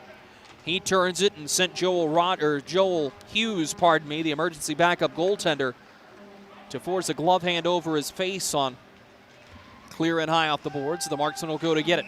In attacking ice, well offside of the Marksmen. This one may be coming all the way back to the other end, as Best was 4 or 5 steps ahead of the plate with 16:44 to go in the second period. Fans, don't forget, for your group of 10 or more to have an entertaining night out in the All-American City, check out our Marksman group rates. For groups 10 or more, we have tickets starting as low as $10 with great seats available for you and your group. You can call the Marksman offices at 910-321-0123 to ask about our group offers. Behind the net, the Marksman will get to the puck as this will be skated ahead by FX Girard right down the near side boards. He's into attacking ice, finds Matt McNair with a pass that he'll have to battle for in the near side corner. Taken away by Caleb Cameron to the Mayhem. He backhands directly up through center, splits the defense, but Durante is out of his net to play it. A crossover as he works into his trapezoid and will leave the puck there. Turning Alexi Girard will have to leave for Storman behind Durante. Sam Storman will break it out to the near side boards. FX Girard chips it up ice looking for Matt McNair. It's taken away by the Mayhem, who will dump this one all the way back in. A two-hopper on to Durante, who has it in the goal crease, and he'll melt the puck with 15:58 to go in this middle frame of play.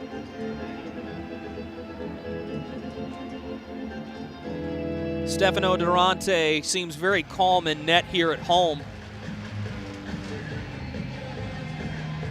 Good opportunity for him this evening as Durante is only making his second home start. On the near side boards, the Marksmen will dig this out to McCloy, who fires a pass to the far wing, looking for Tyson Kirkby there, but a hand goes up from the linesman, and I think that was supposed to be an icing call. Evan Knox was the one who blew the whistle, and everybody's going to get together, and I think that was an error, an icing call.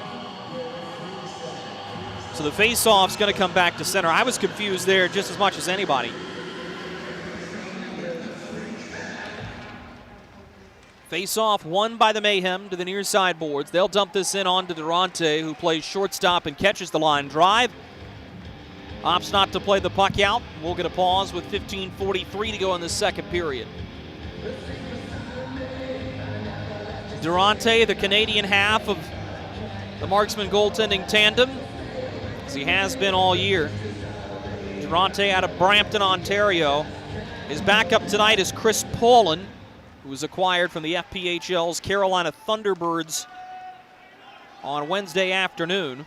Paulin in his second SPHL stint came in relief of Jason Pulaski back in early December. But he's from Lockport, New York. Jason Pulaski from Omaha, Nebraska.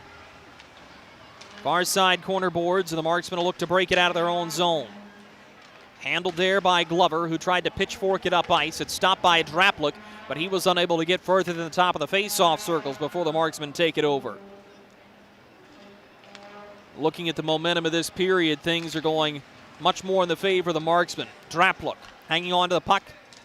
The attacking blue line. He'll work to the far side corner. Gives to Devin Brink, who fires a one-timer that's blocked by Glover. To Draplick now. Far hash marks. Feeds Brink again. Thought about a slap shot and instead will play it along the end boards, looking for Nigel Slade. The pass runs too far for him, and Brian Kerrigan has to come in, pinching to hold the line. He's unsuccessful, and the Marksmen will dump it out through center, just into attacking ice, where the Mayhem will go to retrieve. Pass to the near side wing as Lambrecht looks to dig it free and does, but gives it away to a bevy of humanity in black sweaters for the Marksmen. They'll have it at their blue line. A backhand pass goes over the stick of Brian Moore. 3-on-3 is Yunk. Dropped it for Chase Tabari. Intercepted and dumped in by Taylor Best. Styliadis out of his net as he shovels. Turned over. Given one-timer. And it's pushed just wide. Perhaps one too many passes as a rather anticlimactic conclusion to the chance in front. Slapped to the near side corner. Given into the middle as Best was calling for it. The pass over his stick. And now Mikael Junk will bring it ahead. Shoots it forward for Scott Koash as he's got a battle for position. Junk knocks the puck free, had it on his backhand before giving it away to Moore. Brian Moore gives to the far side wing. Here's a chance for the Marksmen. Best to Moore in front. One-timer. Score!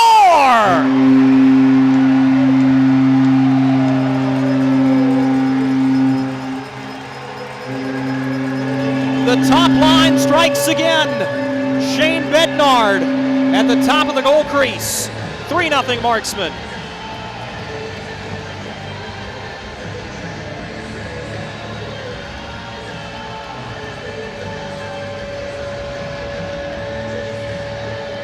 It's been a magical forward group here on this Friday evening. And the Fayetteville Marksmen have blown it open. I have been remarking to a couple of colleagues in the business that I thought you were going to get a real good look at how this game was going to go early. We still haven't reached the halfway point as this puck is out of play. We'll take a break. The Marksmen add another 3-0. They lead. The midway point of the hockey game approaching.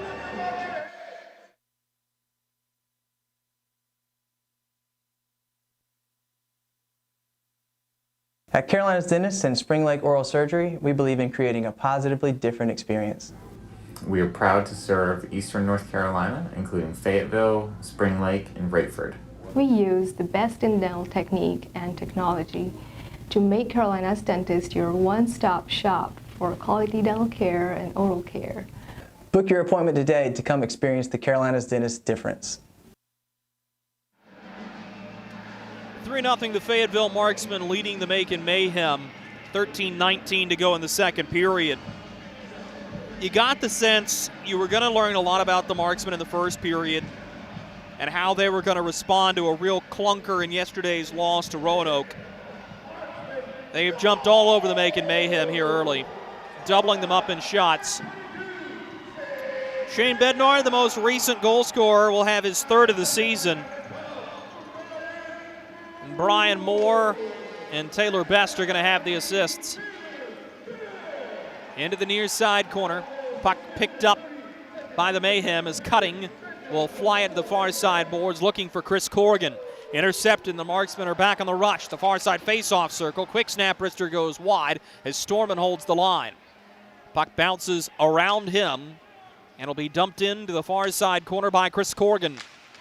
Mayhem, the first team there. They'll club it back behind the net. Chris Hunt charging in is able to hold the line.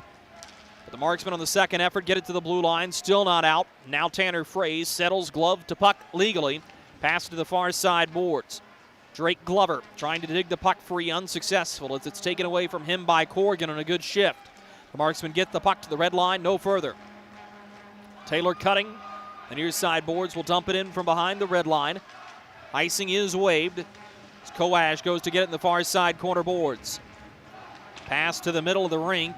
It's knocked away from Hansen by Matt McNair, who you see here. He'll backhand to the near side boards. Chase DeBari gets in a body check on his man. Knocked the puck free, but Storman will take it behind of his own net. Here come the Marksmen. Matt McNair goes right up center, shouldered off the puck, but gains the red line and shoots it into attacking ice. Curtis Hansen will start the breakout here. Lost the puck to McNair. He passes in the general vicinity of Bryce Farrell, but the pass was up on edge, so the Mayhem will settle and go back behind of their own net with 11:40 to go in this second period. 3-0 Marksmen. Headman look intercepted by Alexis Girard as he'll give to FX Girard. FX turns behind the net all the way around to the far side corner. Now McNair will get it. He'll trade places behind the net with Glover. Glover driving on his man here. Lost possession of the puck, and it'll bounce all the way to the far side boards. Top unit coming back out for the Marksmen. Here's Oliveri with a drive. Big save with a big rebound by Styliadis. Chase Tabari to the rebound for the Mayhem. Sends it up the far side boards to Lambrecht. Tried to chip the puck around of Harrison Harper. Unsuccessfully. A good defensive play by the native of Calgary, Alberta. Shane Bednard will dump it in for the Marksmen on the near sideboards. Back behind the net, Stiliadis will set it up on its C's. The Mayhem will begin the breakout. The far sideboards, Macon will hang on to the puck. They'll work directly behind of Stiliadis. Michael Stiliadis passes, around of Stiliadis to Nigel Slade. He'll dump it in. Behind the net, Vincenzo Renda, knocked by Slade as he's double-teamed. Nigel Slade warring for position, and will get it to the far side corner where the puck is promptly turned over by the Mayhem. Caleb Cameron slams it off of a shin pad. Puck is corralled by the Marksmen and backhanded into their own zone. Good pressure here by Devin Brink. Renda able to get the puck ahead to McCloy, who finds Fraze. Now Taylor McCloy has a man going with him. McCloy gives it into the middle as he was looking for Fraze. Puck battle ensues, and Brendan Hussey will be the one to skate away with the loose change, trying to get around of his man. And he does, but not on good balance, so he loses the puck. Glover plays it off the back wall, and the Marksmen will settle the pace of play behind their own goal beyond the halfway point in this hockey game now. Headman pass to Fraze. It hops over his stick. This is going to be icing against the Marksmen. 9:42 to go in the second period. Fayetteville holding a 3-0 lead over Macon. Hey you. Are you hearing this but not seeing this? You can change that. Follow along with the entire season of Fayetteville Marksmen hockey on Hockey TV. Visit hockeytv.com/subscriptions and get the SPHL TV package to watch every single Fayetteville Marksmen road game this year. That's hockeytv.com/subscriptions.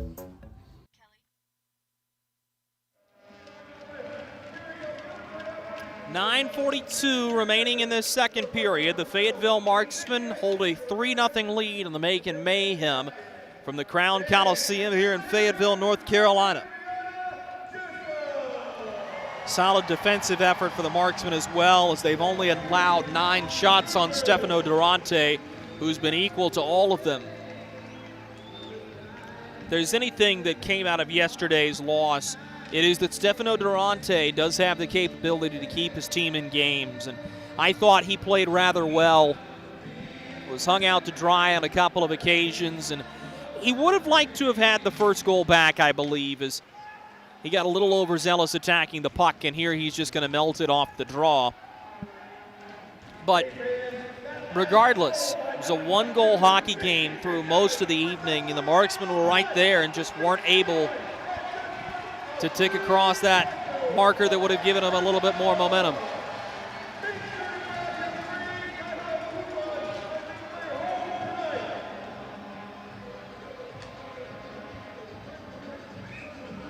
The cheer you just heard is because everybody in attendance has just won a free taco from El Cazador Mexican Restaurant here in Fayetteville, with 3 locations serving the greater Fayetteville area and another on the way at Gillis Hills. El Cazador Mexican Restaurant is your stop for quality, authentic Mexican food. So some custard will be given out to the fans after the Marksmen killed a penalty in the first period. Tacos, and the last thing they're eligible to win tonight will be a free Petro, which is a chili, chips, and potato concoction from Petro's Chili and Chips at the Freedom Tower Center. Mayhem will dump this one in with Chris Hunt going to chase. He and Chris Corrigan having a chance to go up against their former teammate and Chris Paulin here this evening, as Paulin right now is keeping the clipboard for head coach Corey Melkert. Draplick will go back to grab the puck for the Mayhem in his own zone. Sent to the far side wing. This is Lambrecht. Forehands the puck into attacking ice. He engages with Sam Storman and forces a turnover to Hunt, who looked to the slot, but that pass was quickly sniffed out by Oliveri. Caleb Cameron will hold the line all the way around the far side boards. Nigel Slade delivers a pass there. Here's a drive from the far face-off circle from Hunt. That's knocked down by Durante. Marksmen get the rebound out. This is FX Girard. Headmans to Oliveri. Backhands to Moore. He swings, misses on a good chance in the slot. Moore unable to get good wood on it. Now he'll backhand behind the net. Bednard rotating to the near side boards. Cross ice passes. He'll feed it there to Moore. Slap pass in front with Renda lurking there. Never made it to the net. Headman pass to Hunt. Gains the blue line. Shoots it in onto Durante. Wanted to play it out. Looks up and sees the signal to hang on from Harrison Harper. And thusly he will with 7:44 to go in his second period.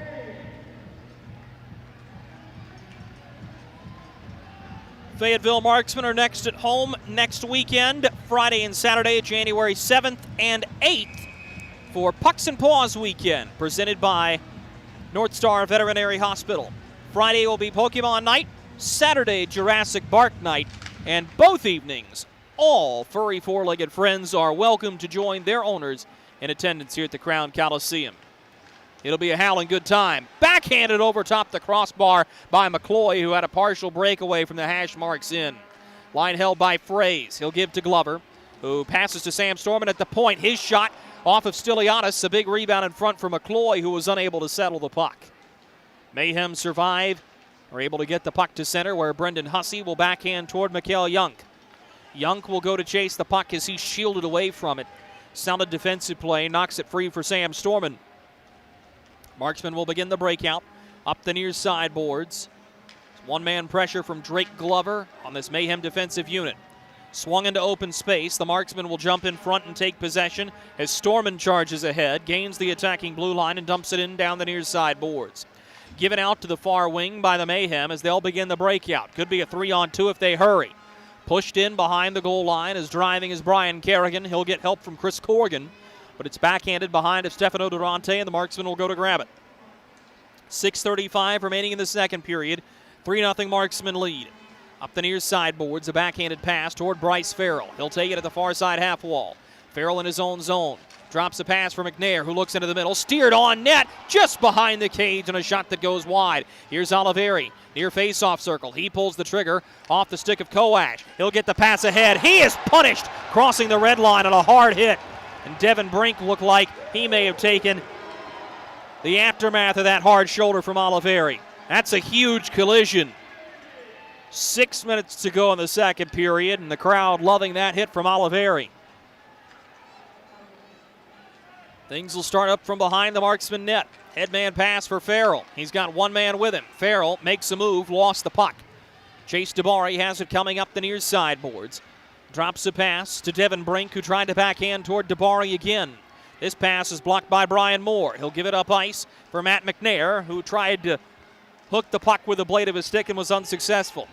Caleb Cameron will take the puck for the Mayhem. Sends it up ice looking for Nigel Slade. The pass intercepted and played into the Marksman zone, where Jarrett Kupp will go to chase. Kupp out of Curry College, where he was a colonel. Steps behind of Stefano Durante and will look up ice. Kupp fires a pass out to the far side wing. A little rolling puck is taken to the far side boards. Moore avoids a body check from Caleb Cameron, and now will have to work with Nigel Slade. Punishes him into the far side glass. Now the Marksmen have a chance. Backhanded toward the net by Best, but he misses wide of the far goal post. Off a skate and up to the point. Line held is Renda will give to Best. He works at the point. Sent low where it's touched along by Shane Bednard. He'll find Brian Moore in the near side corner. Moore with a man leaning on his far side leg. Will trap the puck there. It's knocked free. Held by Bednard. Shoots a weak shot toward the net. Awkwardly off of Stiliadis, who will reach back out and melt the puck with a little altercation in front as Nigel Slade will have words with Brian Moore. Linesman will quickly step in to avoid an altercation there, despite the fact those two will exchange a few more words on their way to the penalty box. 4:29 to go second period. 3-0 Marksman lead. For some, it's just the sound of ice hitting heavy-duty plastic. But for us, it's the signal calling us back to the light. And to Greg's house, because he just got a new grill. Connecting to Hot Jams playlist. Welcome back, Bud Light legends. It's time to take summer by the coolers.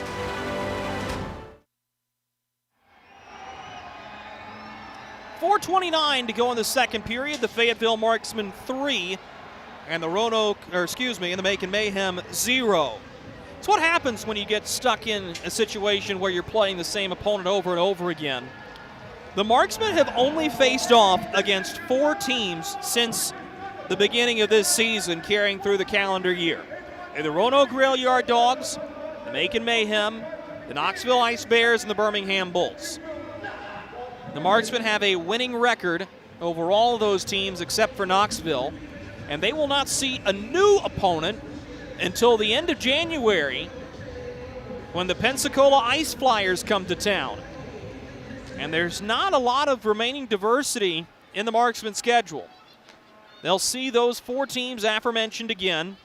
They'll get 5 against Pensacola, with a schedule change made earlier this month that will see the Mayhem come on Friday the 28th instead of Pensacola. They'll get 3 against Quad City, 2 against Huntsville, and that's it.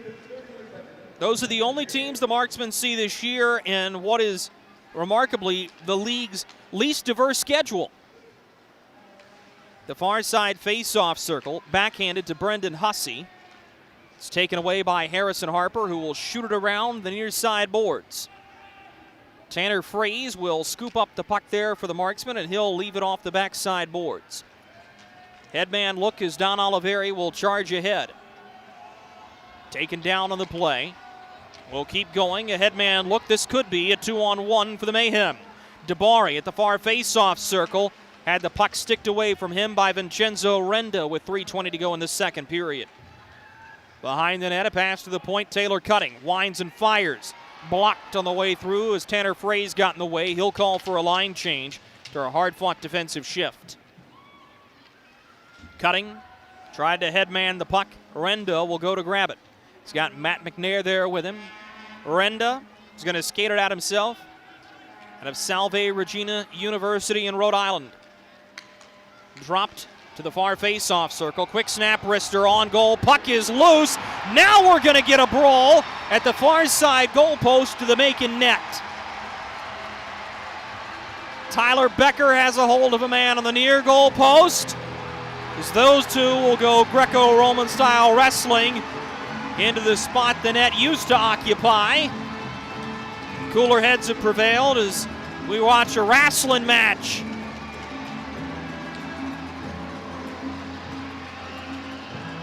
Oh boy. There is a thrown helmet as Tyler Becker just yeeted the bucket into the far side corner. That was Tyson Kirkby he had a hold of. Kirkby's going to go to the penalty box. And I don't know, after throwing a helmet, if Tyler Becker is long for this hockey game.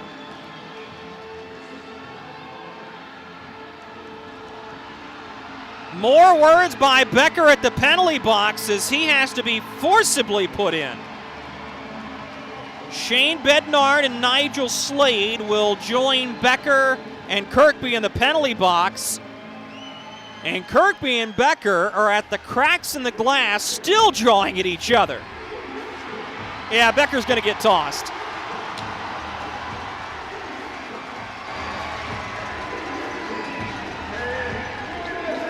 So Tyler Becker will celebrate the new year a little bit earlier than everybody else.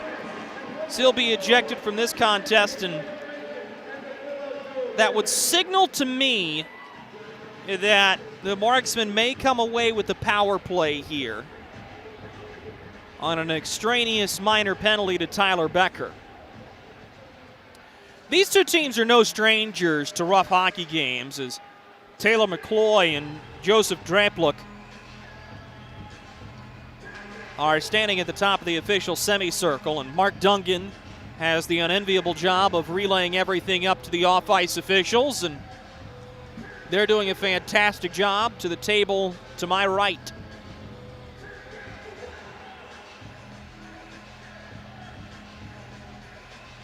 We'll see how all this gets sorted out.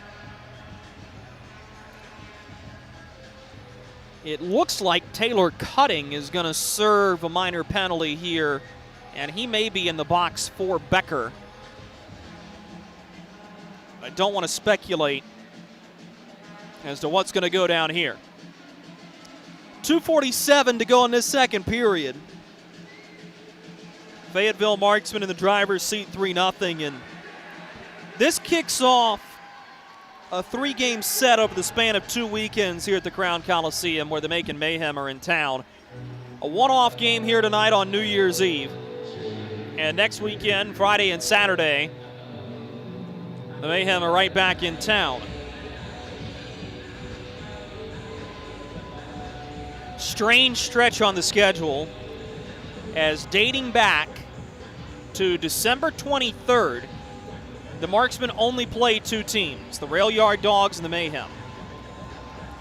And you look across minor league sports, and I hope some of you follow along with minor league baseball and saw the shift to 6-game series from Tuesday to Sunday across all of minor league baseball. Well, this is just one of those weird stretches in a schedule that can't quite operate like that. And you always worry when 2 teams get very familiar seeing each other how long that'll last. So Slade and Bednard will have their penalty timeout in 3 seconds. And that will officially take us to a 5-on-4 power play for the Marksmen. We're on the St. Peter Pest Control power play. For the first time in the hockey game, believe it or not, St. Peter Pest Control provides year-round pest control solutions. Send all your bugs to see St. Peter. Across center, Draplick takes the puck away, but gives it right back to the Marksmen, and they'll settle in their own zone. It's been a power play unit that has been a little Jekyll and Hyde, but has gotten better in December. Here's a chance at the far side goal post. Best shot off the blocker of Stiliadis and out of play with 1 minute and 55 seconds to go in the second period.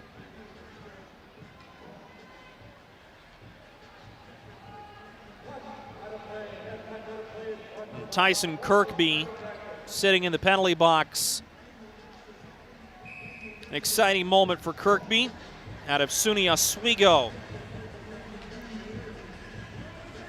State University of New York Athletic Conference. SUNYAC that has produced a handful of marksmen. SUNY Fredonia head coach Corey Melkert and Chris Paulin, as this one's on the near post. And Brian Moore pushes it just wide. The far side corner. This puck will eventually be dug free, and the Mayhem are unable to get it out. Girard fires it just wide of the far post. McCloy will turn and settle the puck. Gives to FX Girard. Girard hanging on to it here, but he'll lose possession, and out she goes. Girard will come and recover on Hunt. Could create an odd man rush here. Centers the puck. They score!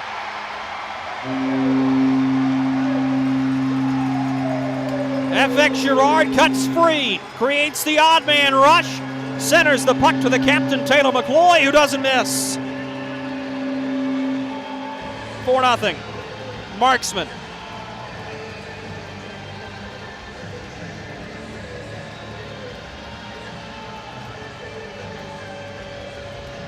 A St. Peter Pest Control power play goal for a Fayetteville group that has opened up their largest lead over Macon this season. A 4-goal advantage. For Taylor McCloy, it'll be his 12th goal of the season. He leads the Marksmen in the category. Although he hadn't scored in a couple of games, he's right back to his scoring ways.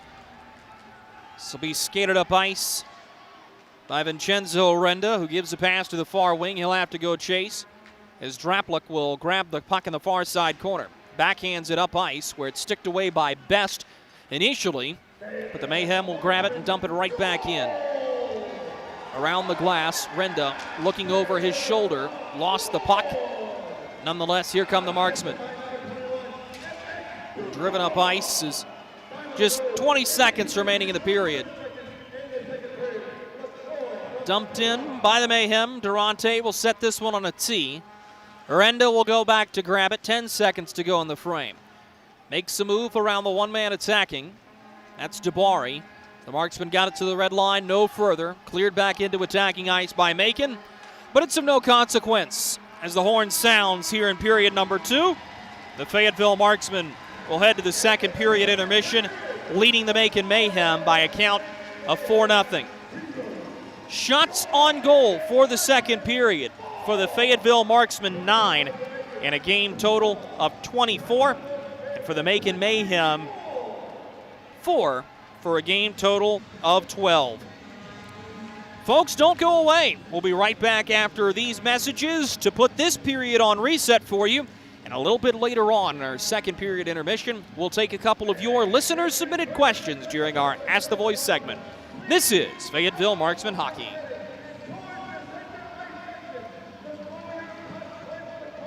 Something big is coming.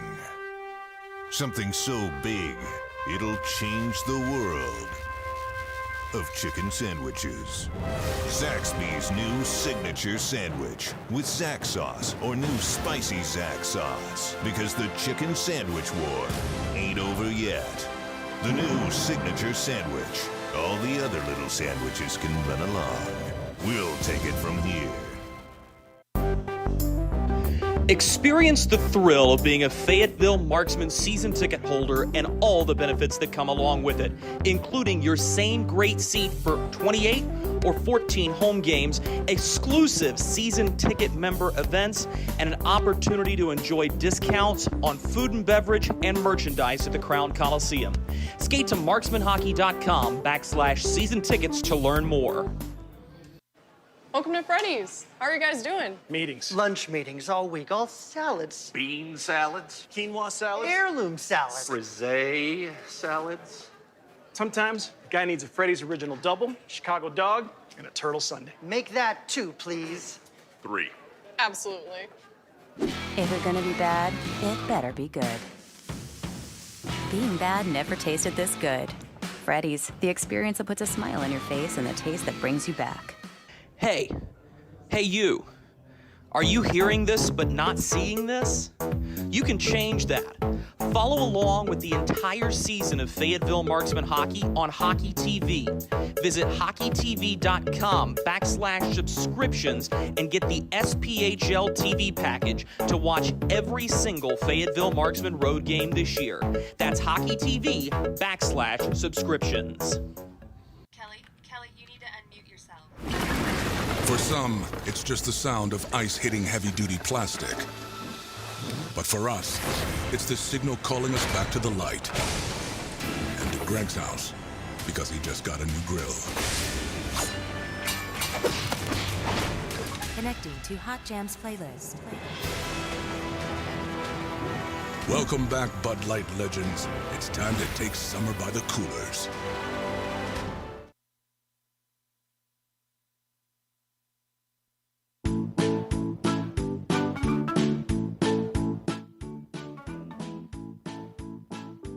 Marky? Carolina's Dentist offers the best in oral care and technology. Hope you're brushing twice a day like we discussed. And don't forget to make that 6-month appointment, okay? We'd like to keep those pretty white teeth looking good for you. Come experience positively different dentistry at Carolina's Dentist, the official dentist of the Fayetteville Marksmen. Baby, we have spiders on every corner outside our house. Okay, I'll call someone to take care of it. Baby, we have fire ants all over the yard. Alrighty, I'll call someone else to take care of that. Baby, these mosquitoes, you have got to go. Here we go again. One call to St. Peter Pest Control provides all these services. Total pest protection for one low monthly payment. At St. Peter Pest Control, we send all your bugs to see St. Peter. We welcome you back to the Crown Coliseum, Fayetteville, North Carolina, up in the broadcast booth. Drew Blevins alongside you as the Fayetteville Marksmen have opened up a 4-0 lead on the Macon Mayhem. And when you look at the course of this hockey game, and you never want to say one's a foregone conclusion, but I think the Marksmen did a very nice job of getting over the second period hump that has plagued them all season long and turning in a quality effort. There are still points they're going to want to sharpen up on. And Macon, unfortunately, was not able to capitalize on some of the opportunities they had, as they weren't able to get a shot on goal off on a 2-on-1 from the blue line in.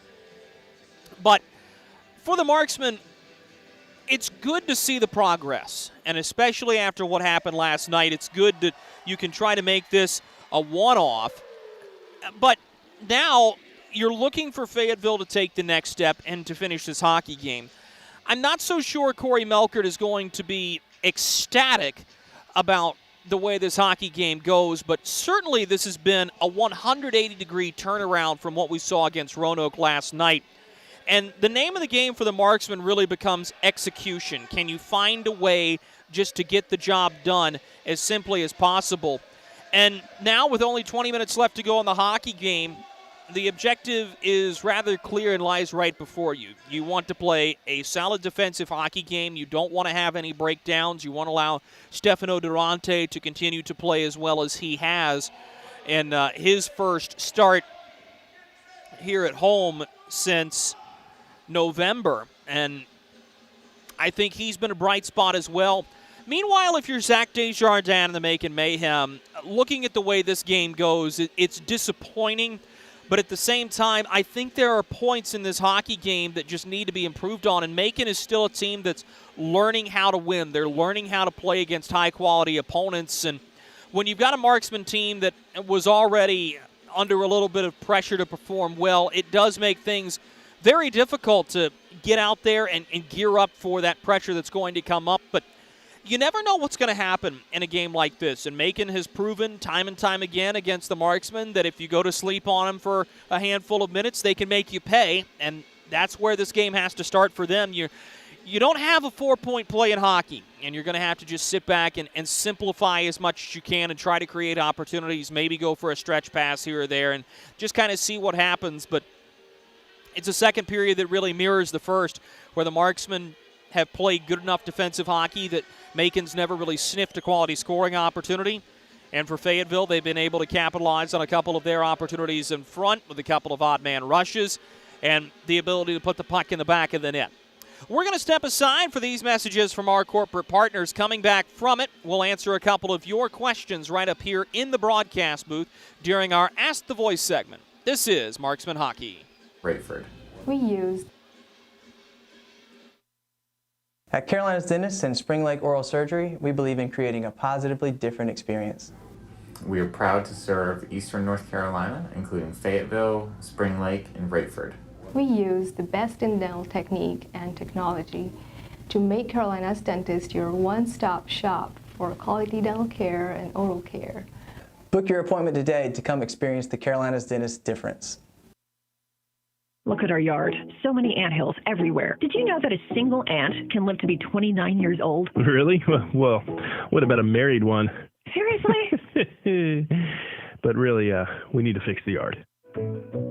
St. Peter Pest Control handles all your mosquitoes, ants, spiders, cockroaches, and even rodents. St. Peter Pest Control provides full home pest protection and consistent treatment of ants and mosquitoes in your yard, too. At St. Peter Pest Control, we send all your bugs to see St. Peter. Hey you. Are you hearing this but not seeing this? You can change that. Follow along with the entire season of Fayetteville Marksmen hockey on Hockey TV. Visit hockeytv.com/subscriptions and get the SPHL TV package to watch every single Fayetteville Marksmen road game this year. That's hockeytv.com/subscriptions. Experience the thrill of being a Fayetteville Marksmen season ticket holder and all the benefits that come along with it, including your same great seat for 28 or 14 home games, exclusive season ticket member events, and an opportunity to enjoy discounts on food and beverage and merchandise at the Crown Coliseum. Skate to marksmanhockey.com/season tickets to learn more. Welcome to Freddy's. How are you guys doing? Meetings. Lunch meetings all week, all salads. Bean salads. Quinoa salads. Heirloom salads. Frisee salads. Sometimes a guy needs a Freddy's original double, Chicago dog, and a turtle sundae. Make that 2, please. 3. Absolutely. If you're gonna be bad, it better be good. Being bad never tasted this good. Freddy's, the experience that puts a smile on your face and the taste that brings you back. Kelly, you need to unmute yourself. For some, it's just the sound of ice hitting heavy-duty plastic. But for us, it's the signal calling us back to the light. And to Greg's house, because he just got a new grill. Connecting to Hot Jams playlist. Welcome back, Bud Light legends. It's time to take summer by the coolers. Something big is coming. Something so big, it'll change the world of chicken sandwiches. Zaxby's new signature sandwich with Zax sauce or new spicy Zax sauce. Because the chicken sandwich war ain't over yet. The new signature sandwich. All the other little sandwiches can run along. We'll take it from here. We welcome you back into the broadcast booth here inside the Crown Coliseum in Fayetteville, North Carolina. The Fayetteville Marksmen have a 4-0 lead on the Macon Mayhem through 40 minutes of regulation. Time to answer some of your questions from up here in the broadcast booth. If you want to have one of your questions answered on a future edition of Ask the Voice, all you have to do is email me at dblevins, that's DBLEVINS, at marksmanhockey.com with your name, where you're listening from, and a good question about the Marksman organization or the game of hockey in general. Our first question tonight comes from Dale, who's listening in Youngsville, and Dale wants to know, how is the preparation for back-to-back games on the road then at home different from any other weekend prep? Great question. It's one of those things that when you're playing professional hockey at this level, you gear up for, and oddly enough, for about half the Marksman roster, they had never done anything quite like this. Alex Reynaud, before his call up to Jacksonville, pulled me aside and told me that his first professional games here in the U.S. were played on a 3-game and 3-day stint, and that's something you just don't do in college. So you learn to adapt. You have to take care of your body. You have to make sure that you're getting enough sleep. You have to make sure that you're getting the right amount of food in you. And the right amount, but also the right type of food. And these guys are health conscious. They do have diet coaches. Kyle Sherrill is also helping to focus on the nutritional value for this group. But they know what it takes to be a professional hockey player. And that means you've got to be up in tip-top shape. You've got to be rested. You've got to be fed. And you've got to be ready to go night in, night out. I think the craziest thing, though, is the time frame in which you have to do it. Because when you're playing against Roanoke last night and coming home, it's not incredibly strange. And whether or not you're a night owl or a morning person, getting home at 2 a.m. is a little late, but it's not as bad as when you've got to go to Macon and then host Macon when you're getting home at the 7 a.m. range, and you've got to flip things right back around and be ready to play a hockey game on a 24-hour turnaround. So that's really the biggest difference compared to going to any other job and staying up late previously. Is you've just got to be mindful of who you're playing beforehand and understand the commitment to being rested and ready for the next hockey game. Our other question comes from Casey, and Casey is listening along in Fayetteville. Casey wants to know, what does a player do if he breaks his stick during play? And this varies because it all depends on when the stick gets broken and how it gets broken. Of course, the rule is if you break a stick, you have to drop it. It is no longer allowed to be used in the course of play. You cannot play with a broken stick, or else it is a 2-minute minor penalty. A lot of times you'll see forwards that will skate right back to the bench and try to fly by the bench and grab one from the equipment manager. You saw that a little bit earlier in the game today. I believe it was Shane Bednard who cracked the blade of his stick and had to go over and get a new one from Ryan Sanford, the equipment manager. The crazy thing is, if you're a goaltender and you break your stick or you lose your stick, oftentimes defensemen will turn and give their player stick to a goaltender to play with until the puck is able to get out of the defensive zone or there's a whistle so that the goaltender can get a new stick from the bench. And that's where things get really, really tough, because if you've got a goaltender who's without his weapon, There's nothing there to protect the 5-hole, and it makes the position very awkward to play without having a stick in your hands. So there's a level of awareness there from the entire bench, and that's why everybody in the organization has to be in tip-top shape, ready to go in case somebody breaks a twig, and you've got to be ready to get them a new one on short notice. So thank you to Dale, and thank you to Casey for their questions. If you want to have one of your questions answered on a future edition of Ask the Voice, all you have to do is email me at dblevins, that's DBLEVINS, at marksmanhockey.com with your name, where you're listening from, a good question about hockey, or the Marksman organization. About 6 minutes away from puck drop of period number 3 here from Fayetteville. We'll be right back after these messages to take you for a spin around the SPHL. This is Marksman Hockey. Experience the thrill of being a Fayetteville Marksmen season ticket holder and all the benefits that come along with it, including your same great seat for 28 or 14 home games, exclusive season ticket member events, and an opportunity to enjoy discounts on food and beverage and merchandise at the Crown Coliseum. Skate to marksmanhockey.com/season tickets to learn more. Hey you. Are you hearing this but not seeing this? You can change that. Follow along with the entire season of Fayetteville Marksmen hockey on Hockey TV. Visit hockeytv.com/subscriptions and get the SPHL TV package to watch every single Fayetteville Marksmen road game this year. That's hockeytv.com/subscriptions. Something big is coming. Something so big, it'll change the world of chicken sandwiches. Zaxby's new signature sandwich with Zax sauce or new spicy Zax sauce. Because the chicken sandwich war ain't over yet.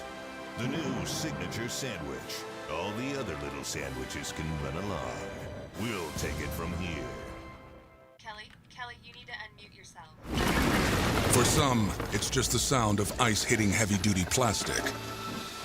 But for us, it's the signal calling us back to the light.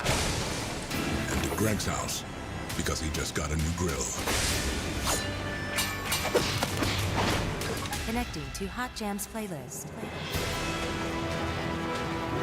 Welcome back, Bud Light legends. It's time to take summer by the coolers. Welcome to Freddy's. How are you guys doing? Meetings. Lunch meetings all week, all salads. Bean salads. Quinoa salads. Heirloom salads. Frisee salads. Sometimes a guy needs a Freddy's Original Double, Chicago Dog, and a Turtle Sundae. Make that 2, please. 3. Absolutely.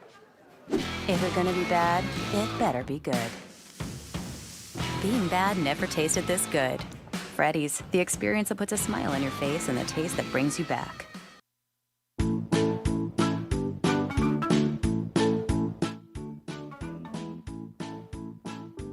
Mikey?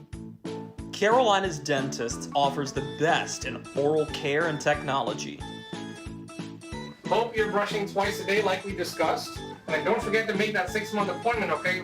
We'd like to keep those pretty white teeth looking good for you. Come experience positively different dentistry at Carolina's Dentist, the official dentist of the Fayetteville Marksmen.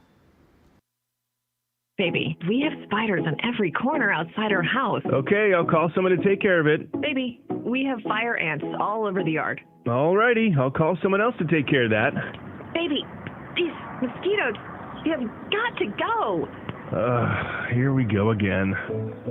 One call to St. Peter Pest Control provides all these services.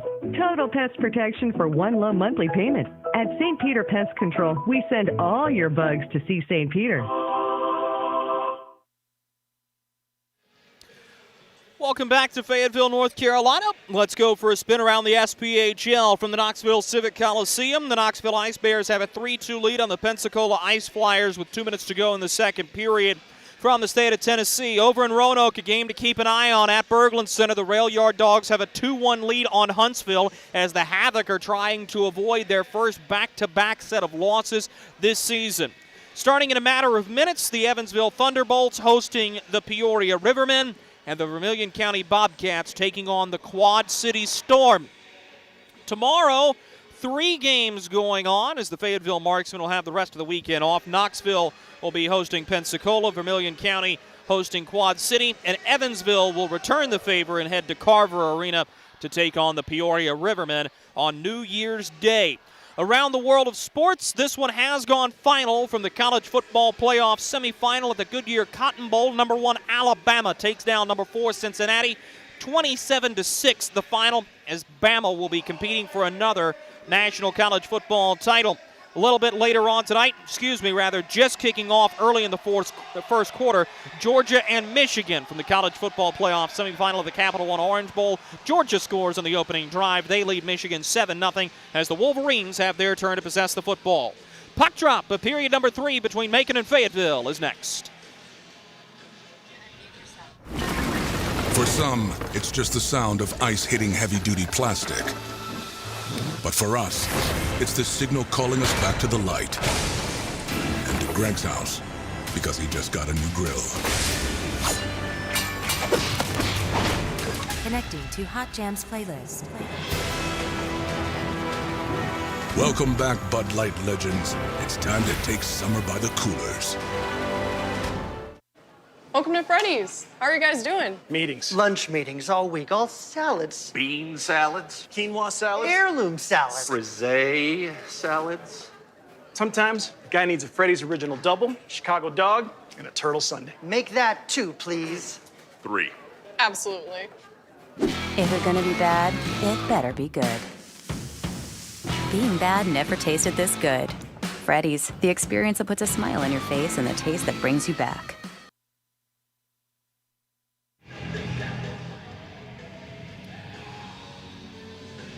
Time for the third period puck drop here from Fayetteville, North Carolina. The Fayetteville Marksmen have a 4-0 lead on the Macon Mayhem. One quick update for you. Tyler Becker was not officially ejected from the contest as we revisit the penalty summary from that altercation late in the period. Becker was given a roughing and a 10-minute misconduct for continuing an altercation. That's throwing the helmet. Taylor Cutting was given 2 minutes for roughing. Tyson Kirkby was given 2 minutes for roughing. And that all came on the back of the Shane Bednard and Nigel Slade roughing minors that came just before that. So Becker, not ejected, sits in the penalty box now. And there is no power play after FX Girard scored on the man advantage for the Marksmen. Becker will be available just prior to the halfway mark of this period. Backhanded toward the net. Stiliadis turns it out. If you're wondering why Zach Desjardins goes back to Michael Stiliadis, first of all, you don't pin any of those goals on the Macon netminder, and Stiliadis has come up with a couple of quality saves in front. The other thing is, the only other goaltender on the roster is Joel Hughes, who is listed as an emergency backup and can only come in if Stiliadis is incapacitated. A takedown on the end wall. This is going to be a penalty, and it's going to go against the Marksmen. Mark Duncan gives the indication of tripping. The Marksmen will go back to the Freddy's penalty kill.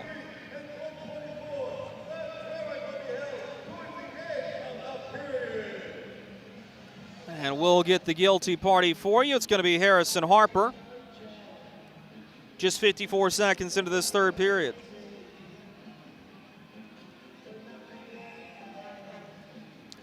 Third time this hockey game, the Marksmen find themselves on the Freddy's penalty kill. They are perfect 2 for 2. They win the draw here as Renda turns and fires it the length of the ice from down the far sideboards, and a good start to this kill effort. Stiliadis will tee this puck up as the Mayhem will look to bring it up ice. Rogers slides to the far side wing. Driving in here is Slade. He'll give to Young, who fires. His shot blocked. The rebound attempt by Rogers pushed wide of the far goal post. The Marksmen are to it. And this is sent down the length of the ice by Matt McNair, who will pressure. Mikael Young onto the puck here. Slides it to the near wing. That's Slade. Nigel Slade stops and probes. Fires a pass to the far blue line, off the boards, and right back out to center. As the Mayhem struggle to set things up on the power play. Brendan Hussey trying to drive around his man and does, but Jarrett Kupp cuts off his path, takes the puck, and will pin it the far side boards. Draplick digging for it with Devin Brink and Mikhail Yunk. One free by the Mayhem. Brink to Yunk, far hash marks. Centers the puck to Cody Rogers at the blue line, and now pushed to the near side wing. Back up to the point. Slap shot is faked by Rogers. He finds Draplick, shoots through traffic. Big rebound in front, pass to the back door, nobody home for it. A rolling puck corralled by Yunk, who uses help from Rogers and Brink to settle. 35 seconds to go on the man advantage for the Mayhem. Pass to the point, Yunk will set things up. Gave to Rogers, who stick-handled one too many times and is forced right back out to center. Give it to Nigel Slade, crossing the near side boards. Yunk will drop back for Slade. He centers the puck. They score. Caleb Cameron is going to get credit for the goal, and I'm not sure if it was a stick or a skate that scored it, but an awkward deflection beat Stefano Durante, and the Mayhem are on the board. 4-1 the score.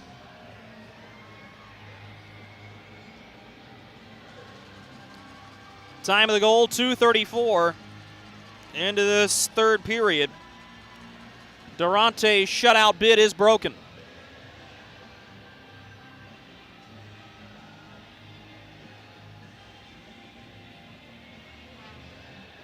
And discussion going on here between Brendan Hussey and Evan Knox, the linesman who's sent to drop this puck from center. I'm not sure what this one's about. Nonetheless, we'll play on here. 4-1. Tough break for Durante, who had played really well to this point.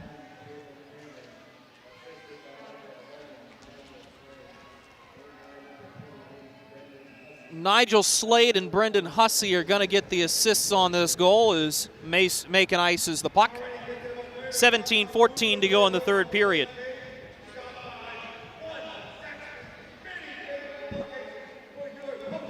So the Marksmen ahead in the hockey game will look to finish things off cleanly and without further incident. Defensive zone draw won by the Mayhem, pushed up the far side boards. Fayetteville will get to it. Straplick has the puck, trying to stick handle around of his man.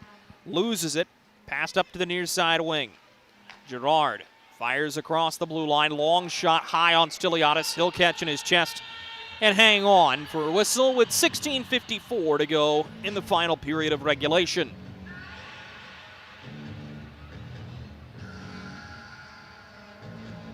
As we told you, these two teams will square up and do it all over again next Friday night for the first game of Pucks and Paws weekend, presented by North Star Veterinary Hospital. It'll be Pokemon Night. If memory serves, Pokemon Night was a scheduled theme night during the 2019-2020 season, but never got to happen because of the COVID-19 pandemic. Macon Mayhem drove all the way to the President's Cup final during the COVID-shortened year of 2020-2021 before losing to the Pensacola Ice Flyers. And that Mayhem team included a couple of marksmen and former marksmen, Max Cook, Brian Bowen, Shane Bednard. A lot of good hockey players doing work for the red, white, and blue in Macon last season. To the far side boards, this will be taken by Macon. Pulling the trigger is Hunt. This puck rolls toward the net, but never made it on goal. Brian Moore will skate the puck ahead through center. He's got Bednard going with him, but Bednard is a step offside with 3 minutes and 59 seconds gone by in the third period.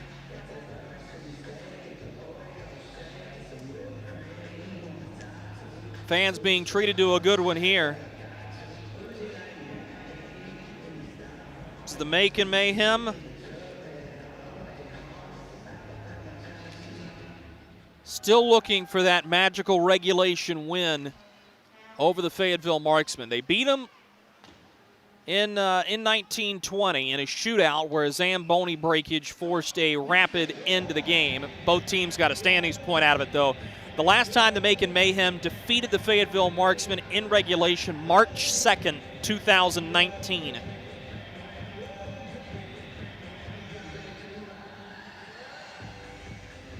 And they'll need to work quickly if they want to try to eschew that demon this evening.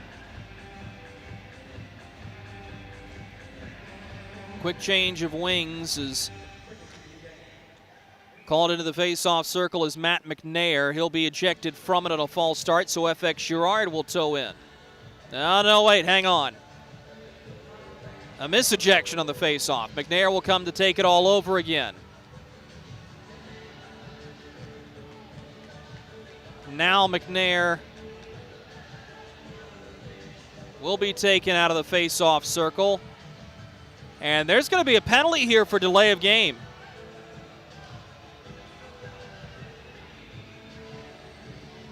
So the Marksmen are going to go a man down for the second time this season on a delay of game for a false start off the face-off. And that's all well and good, but why was Matt McNair invited to take the face-off again? If FX Girard had a false start there, that's a penalty on Girard.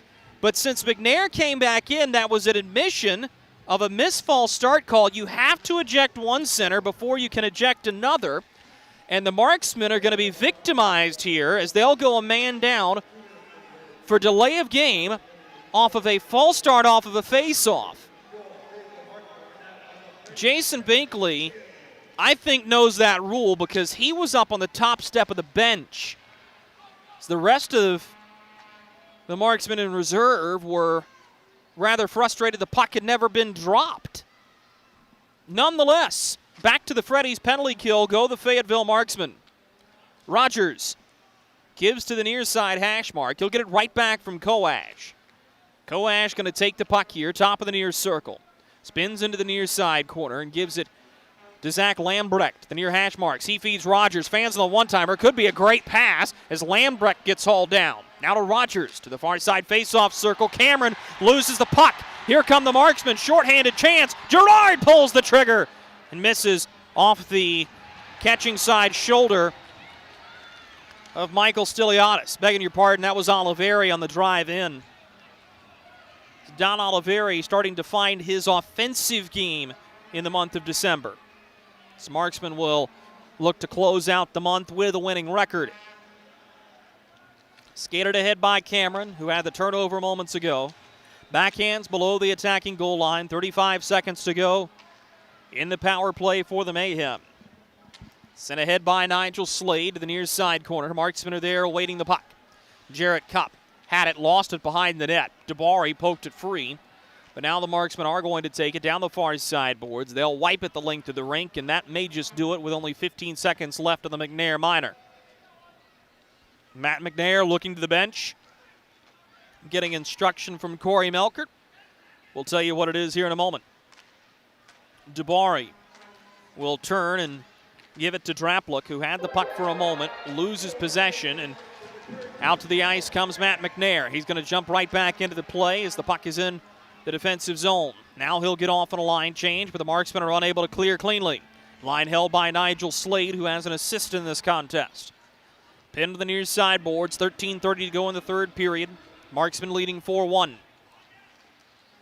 Hansen now to Nigel Slade. He fires. Durante challenging, makes the save, and will take us to our first media timeout of the third period. Marksmen firmly in control of this one, 4-1. Hey, it's Goldie from Good Morning Fayetteville for St. Peter Pest Control. They've been doing my pest control services all summer, and it's been wonderful not to have to deal with ants or mosquitoes the last few months. All that money I saved in calamine lotion. Ray and Preston St. Peter show up. They spray outside, but they also do in-home pest control. So if you have roaches or, dare I say, rodents, they'll take care of them as well, because the last thing you need is unwanted visitors making a nest in your Christmas decorations up in the attic. Call St. Peter Pest Control. They send all your bugs and pests to see St. Peter.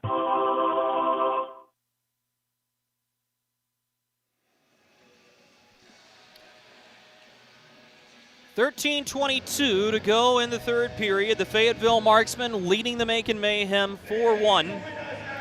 Taylor Best with a pair of goals. Shane Bednard with a goal, and Taylor McCloy with a goal. Face-off will be to the near side circle in the Marksmen defensive zone. As the Marksmen are in their home blackout uniforms that they had to wait 18 months to debut. And now we're going to get more confusion off the face-off as Brendan Hussey's thrown from the circle. And see, here's the rule. If Chris Hunt commits a false start on this face-off, then it'll be a delay of game.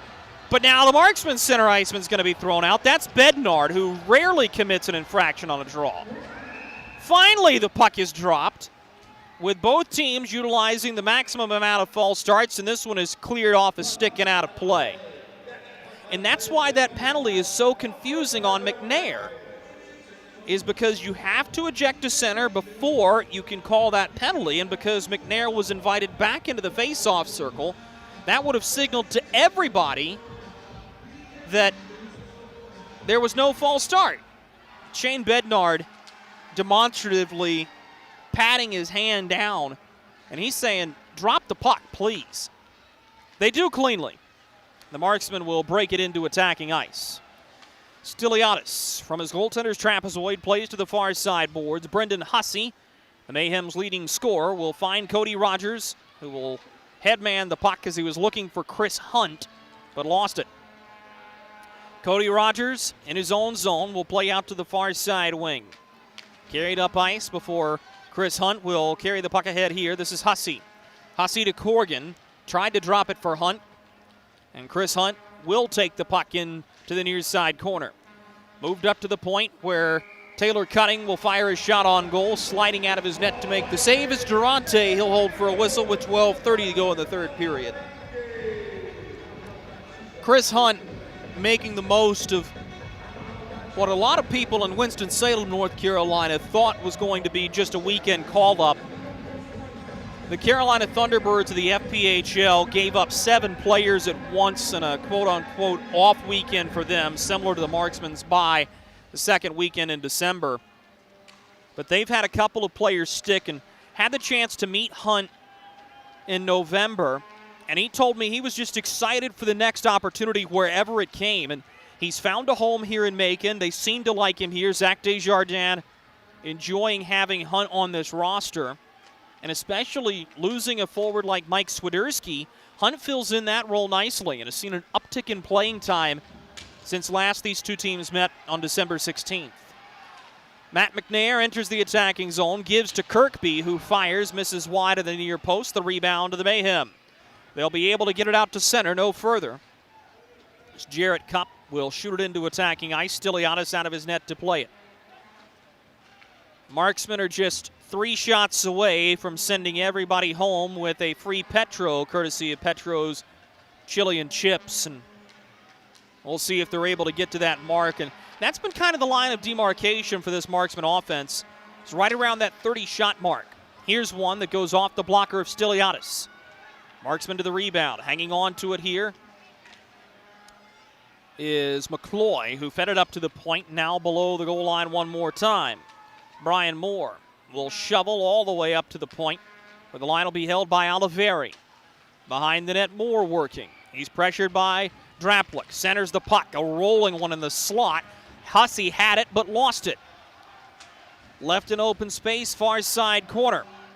Marksman steering after the puck, but Draplik's going to get to it, and he's unable to get it out of the first try as he's pressured from behind by Drake Glover. Draplik skates out of pressure. Holding on to it, he'll find Brendan Hussey, who had to dip his shoulder just to receive the puck. Lost it, and Draplik has to reverse field with Hussey coming shoulder to shoulder with Oliveri between the two benches. 30 seconds before the halfway mark of this third period. As Tyler Becker is out of the penalty box at the next whistle. This one's high up in the air. A rolling puck will be taken by Hunt as he tries to work up the near side boards. He cannot. Puck's taken by Bryce Farrell. He'll give to Alexi Girard, stick handling. Lost possession. So this one steered right back up ice. Hunt took a cold shoulder on the way back by Farrell. Brought up through the middle of the rink. Farrell chips it ahead. The marksman of the first team to it. Brian Moore takes it behind the net. He gets in a shoving match, and we're going to get a penalty here. It's going to be a cross-check. We'll tell you about the penalty when we come back. 4-1 Marksman lead. Hey, you. Are you hearing this but not seeing this? You can change that. Follow along with the entire season of Fayetteville Marksmen hockey on Hockey TV. Visit hockeytv.com/subscriptions and get the SPHL TV package to watch every single Fayetteville Marksmen road game this year. That's hockeytv.com/subscriptions. 10 minutes and 10 seconds into this third period. Fayetteville Marksmen will go back onto the Freddy's penalty kill. Brian Moore for cross-checking is the call. And Moore was demonstratively upset. It didn't look like there was a ton behind the net with both players getting in a hand fight. Moore the guilty party. I think what may have given it away is he lost his stick on his last shove. So Mark Dungan will ring him up for cross-checking. The Mayhem will go back on the power play. Face-off is won by the Mayhem as they'll push the puck forward. Hansen had it behind the net before he loses possession of it. Given to Cody Rogers, who will slide to the near side boards. That's Nigel Slade. Gives it back up to the point. Lambrecht will push wide and gets it right back. Lambrecht between the face-off circles. To the near circle, Slade. Now he feeds Rogers. A one-timer behind the net. Ends up wide. Taken by Yunk. But the Marksmen unable to get it out. Delayed penalty upcoming. Shoving match in front of the net. Harrison Harper pushing. He has words for Curtis Hansen. Temper starting to flare here as Harper has some more words with Nigel Slade. Hansen's going to be the one to go to the box here. That will negate the power play with 9:21 to go in the third period. We may not have seen the end of the rough stuff here. Still plenty of hockey left to be played.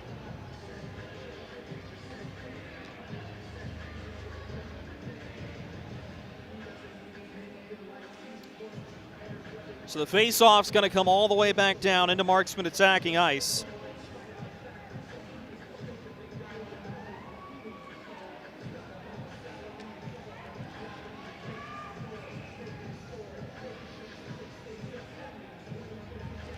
We'll go 4-on-4 for the next minute and 30 seconds. The Mayhem will win the draw from their own zone. A headman pass toward Koach is cut off by the Marksmen. And they'll dump it back into attacking ice. Jarrett Kupp will take it and turn it back into his own zone for Renda. Finds Taylor Best, who will drop it back for Vincenzo Renda. Backhanded below the goal line. Going to grab it, it's Caleb Cameron. Cameron will play to Joe Draplick back behind the net. Draplick skates ahead and just probing for a lane. Draplick skates ahead of the red line. Cuts to the far side corner. The forward turn defenseman will drop to Devin Brink. Gives to Caleb Cameron. Now for Brink. Brink stick handles around. Gives to Cameron, who fires a one-timer. A knuckling puck over top of the crossbar. Far side corner. The Marksmen unable to clear. Cameron holding the line to Koach, who pulls the trigger. Durante caught the puck and he'll opt to play it out. Vincenzo Renda will start things up from his own zone. Leaves the puck in open space before calling for it right back. Good pressure here by Chase DeBari, who's had remarkable speed all evening long. The near side boards, DeBari is all over his man. That's Renda. He's got to turn it back for Jarrett Kupp. Kupp, sure-handed defenseman, will just pitchfork this one high up in the air. Taylor cutting onto it. Plays to the far side boards where the Marksmen will grab possession, putting it into open space. So they'll have an abbreviated power play with Moore out of the box. Brian Moore cherry-picking at the attacking blue line. He's going to allow McCloy to skate it in. Taylor McCloy squares up, fires a pass to Don Oliveri at the far blue line. Oliveri saucers across the blue line to Harrison Harper. Goes right back for Oliveri, who will quarterback. Fakes the slap shot. He'll pull the trigger nonetheless. A rolling puck as it was blocked on the way through. Off the stick of Brian Moore. Given to the far side wing. McCloy pushes it to the far wing there. Marksmen are going to hang on to it. We go back to five-a-side hockey. A bouncing puck will be taken by Harper. Backhanded below the goal line. Moore for the Marksmen. Stick handles one too many times and lost the puck. Backhanded ahead to Curtis Hansen. A rolling puck settled by Harper as he gets smushed on the near side glass. Knocked free for FX Girard with south of 7 minutes to go in the third period now. Quickly ahead and driving. Here's Moore. Sidesteps his man as he's finished into the end boards. Moore will get in his shove here onto Chris Corrigan as those two have words for each other. Moore talking as here's a chance for Macon. Good drive in and Durante equal to it in the butterfly. Tyler Becker now circling with Brian Moore as those two keep close eyes on each other. Behind the net, the Marksmen will shovel the puck as McNair will give to Harper. They'll look to start things up on the breakout. 6:10 to go, third period. The Marksmen leading 4-1. To the near side boards, chipped up ice. Bryce Farrell driving into the near side corner. He gets upended by Devin Brink. Shoving match ensues there. Farrell having words for Brink. There's going to be a penalty called. It's going to go against Devin Brink. And it looked like Farrell may have issued a challenge to Brink there, but it was not answered. So the Marksmen will go to the power play with just 5:59 to go in this third period.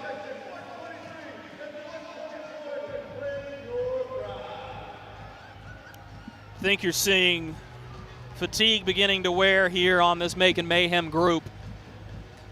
And that's when you worry about these stick work penalties, cross-checkings, hookings, trippings. It's just when you're a step slow. And who can blame them? I mean, this is a tough Marksman team to go up and down the ice with. There are some speedsters for this Marksman group, and game just kind of slipping through the Mayhem's fingers at this point. Up to the point, Oliveri. Hanging on to it for the Marksmen. Slides to Tanner Fraze. He'll push to the near side wing. Taken there by Bednard, who will backhand to the near side face-off circle. Fraze circling. Sends it to Bednard. He gives across the way, looking for Taylor Best, who's trying to finish off the hat trick. Near side corner boards. Turn to the far side wing where Best has it. Taylor Best holding on to the puck, gives to Oliveri. He winds and fires. Kicked out by Stiliadis, and the Mayhem will clear the rebound. It's an effective power play puck movement by the Marksmen, but they're unable to put the puck in the back of the net with Michael Stiliadis standing tall. And the Marksmen one shot away from sending everybody in attendance home with a free Petro and a trio of free foods to choose from. Stick to stick as I believe that's Koash sends the puck up and out of play.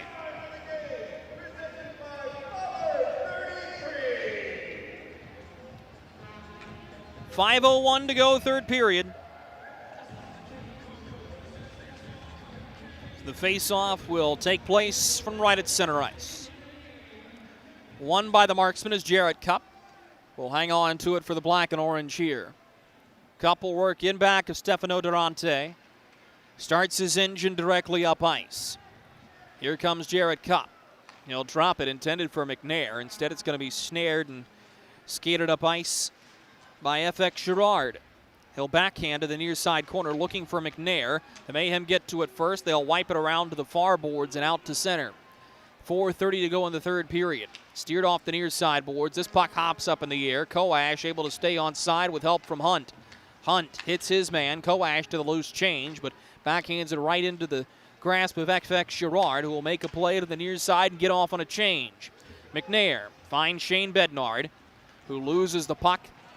Back out to center. The Mayhem are able to get it. That's Hunt, but loses it one more time. And now Brian Moore. Dipsy-doodles around his man. Looking for a lane. Moore shoots. He scores!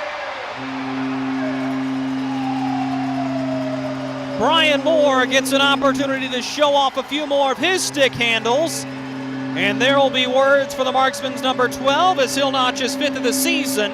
5-1 Marksman.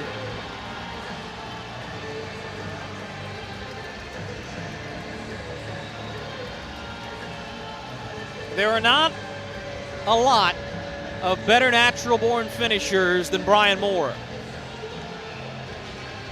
And that's a beauty.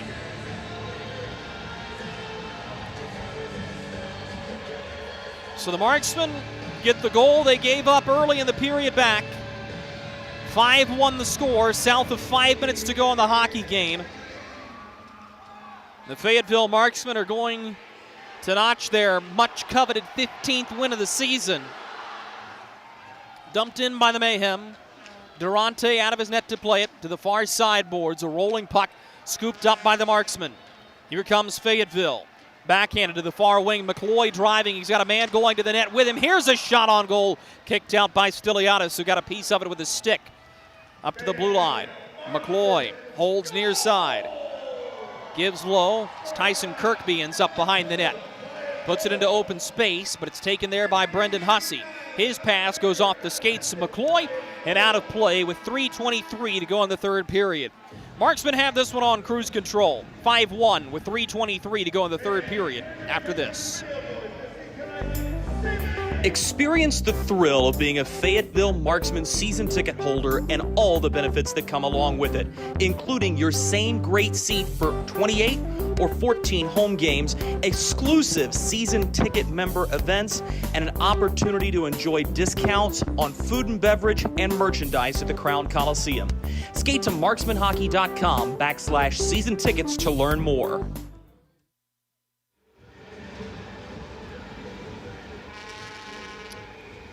Fayetteville Marksmen looking to finish off their 15th win of the season.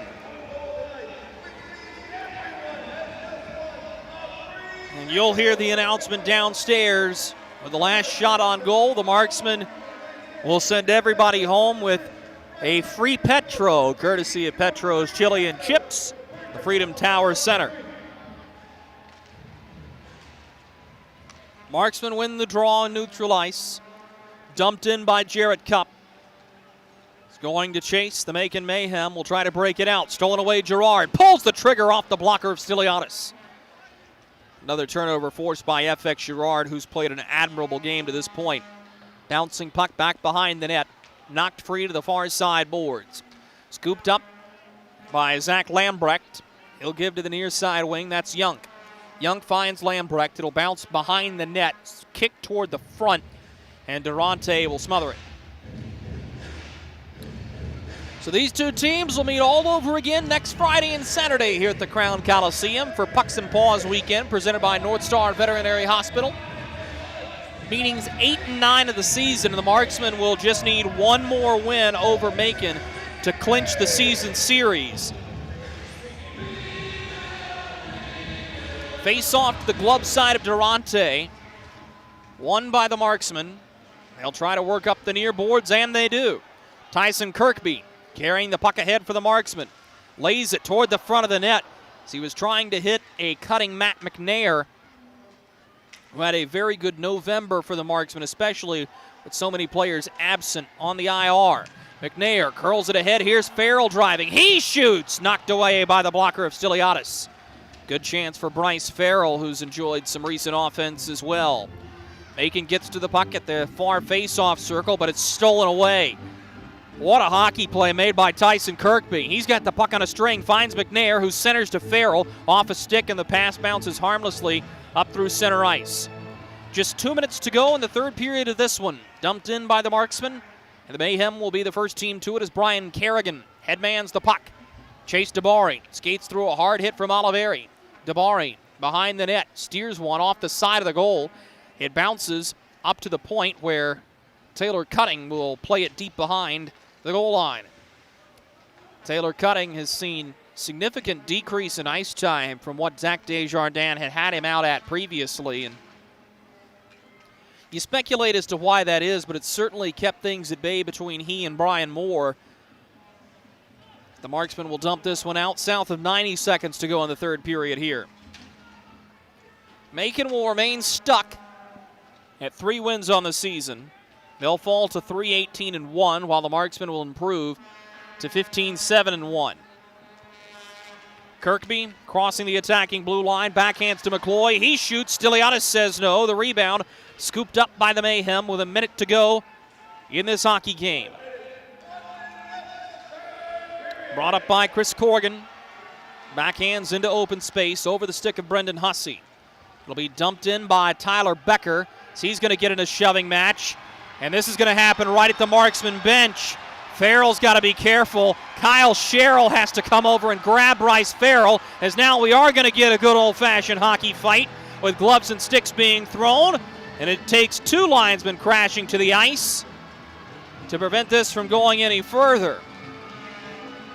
Tyler Becker was looking for trouble, and he's not going to let go.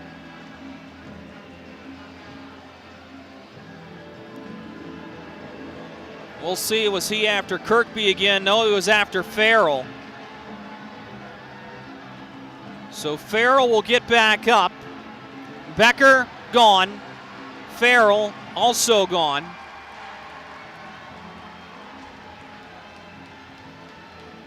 And the trainer, Kyle Sherrill, had to grab hold of that. May have been Tyson Kirkby on the bench that he had to hold back.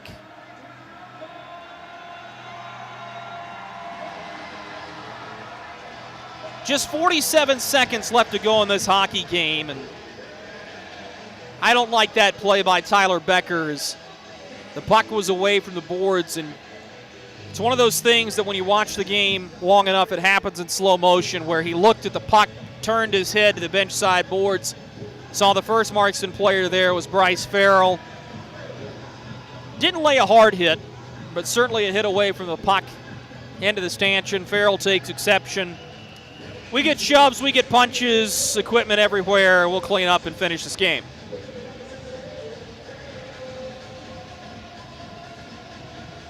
We'll see if that'll carry over into next weekend any at all, as well as Tyler Becker just trying to spark a little bit of energy, and that's what Macon needs. They need to find the right spark, and they need to find the right recipe, and hasn't been easy this year for our Mayhem group, just getting used to playing with each other. Face-off will come down to the Marksman end. It'll be to the glove side of Stefano Durante. And Matt McNair is being sent to the penalty box, or is that FX Gerard? There's an extra penalty being given to Bryce Farrell here. So the Marksmen are going to be shorthanded to end this hockey game. And we'll see if we get a public address announcement as to what that penalty is going to be. That's shocking to me, as it looked like both players were equally blamable for the altercation, the far side boards. Just 25 seconds left to go as the Mayhem have the puck behind the net. Lambrecht hanging on to it. The Marksmen will try to clear it up the near side boards. Draplick holds the line, sends it out to the far face-off circle. Cody Rogers driving in. Stick handling here. Rogers will give to Draplick. 5 seconds to go on the clock. It's not going to matter. Puck cleared to center. You can paint this one black and orange. The Fayetteville Marksmen get their 15th win of the season as they defeat the Macon Mayhem 5-1.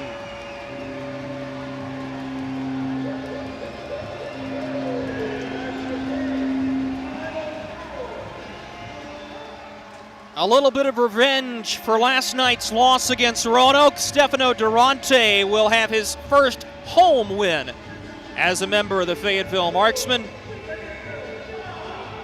as he nearly completes the shutout, and without a fluky hop in the third period, he would have had it. Final score of this one, the Fayetteville Marksmen 5 and the Macon Mayhem 1. We'll be right back to put this one on a bow for you during Marksman postgame after these messages. Hey you. Are you hearing this but not seeing this? You can change that. Follow along with the entire season of Fayetteville Marksman hockey on Hockey TV. Visit hockeytv.com/subscriptions and get the SPHL TV package to watch every single Fayetteville Marksman road game this year. That's hockeytv.com/subscriptions. Something big is coming. Something so big, it'll change the world of chicken sandwiches. Zaxby's new signature sandwich with Zax sauce or new spicy Zax sauce, because the chicken sandwich war ain't over yet. The new signature sandwich. All the other little sandwiches can run along. We'll take it from here. Kelly, you need to unmute yourself. For some, it's just the sound of ice hitting heavy-duty plastic. But for us, it's the signal calling us back to the light. And to Greg's house, because he just got a new grill. Connecting to Hot Jams playlist. Welcome back, Bud Light legends. It's time to take summer by the coolers.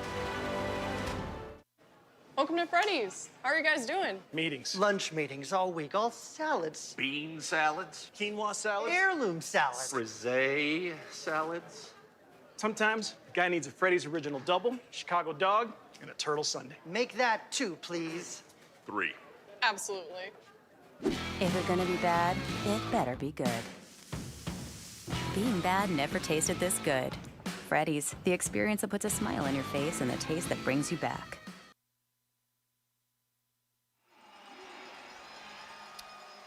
We welcome you in to the broadcast booth at the Crown Coliseum for Marksmen postgame. As the Fayetteville Marksmen defeat the Macon Mayhem for the 7th time this season by a final count of 5-1. We'll put this game on reset for you. Taylor Best, who is just accepting his first star honors, opens the scoring as he finds a puck-sized hole top shelf short side on Michael Stiliadis. His goal opens the scoring 13:30 into the first period, and then with less than a minute to go, he would score his second on an assist from Sam Storman. That made it 2-0 at the end of the frame, and the Marksmen would not look back from there. In the second period, Shane Bednard capitalizes 6:30 into the frame on a feed from Moore and Best. That made it 3-0, and then Taylor McCloy would score a power play marker on a feed from FX Girard that on a puck that was cleared out to center ice. Girard curled back, created an odd man rush with his own speed, centered the puck, and McCloy finishes. The Mayhem would get one back at 2:34 into the third period. Caleb Cameron scoring his first goal of the season from Nigel Slade and Brendan Hussey. A weird goal, as I'm still not sure whether or not Cameron got a stick to it or to skate to it. Nonetheless, legal deflection in the back of the net. That broke Stefano Durante's shutout bid. The Marksmen would get one more back, though, as Brian Moore adds to the goal-scoring tally, as he has now scored in 2 of the last 3 games he's played in, continuing to rack up an impressive goal total. And the final score of this one is 5-1. So for the Fayetteville Marksmen, this sets up an opportunity next weekend to win the season series over the Macon Mayhem. Meaningful hockey games upcoming for the Marksmen throughout the stretch of January. They'll play more times at home in January than any other month this regular season. And that means there will be high expectations for this group as to set up the following schedule. The Marksmen get 2 against the Mayhem the 7th and 8th, Friday and Saturday. Then they'll host Roanoke the 14th. That's a Friday here in Fayetteville. They'll turn back and go to Berglund Center on Saturday the 15th and Sunday the 16th. And then the Marksmen are going to turn around and play a road set against Knoxville and Birmingham on a one-off, 2 cities in 2 days before coming back home to take on Macon on Friday the 28th and the Pensacola Ice Flyers the 29th and the 30th. Nonetheless, the Fayetteville Marksmen get their much-coveted 15th win of the season. They will remain in sole possession of 4th place in the SPHL. The Marksmen improved to 15-7-1 on the season, while the Macon Mayhem will fall to 3-18-1 on the year. That'll do it for us here in the All-American City. We hope you enjoyed this one as much as we enjoyed bringing it to you. Until next time, I'm Drew Blevins. Have a wonderful evening and a very happy new year to all of you. Good night.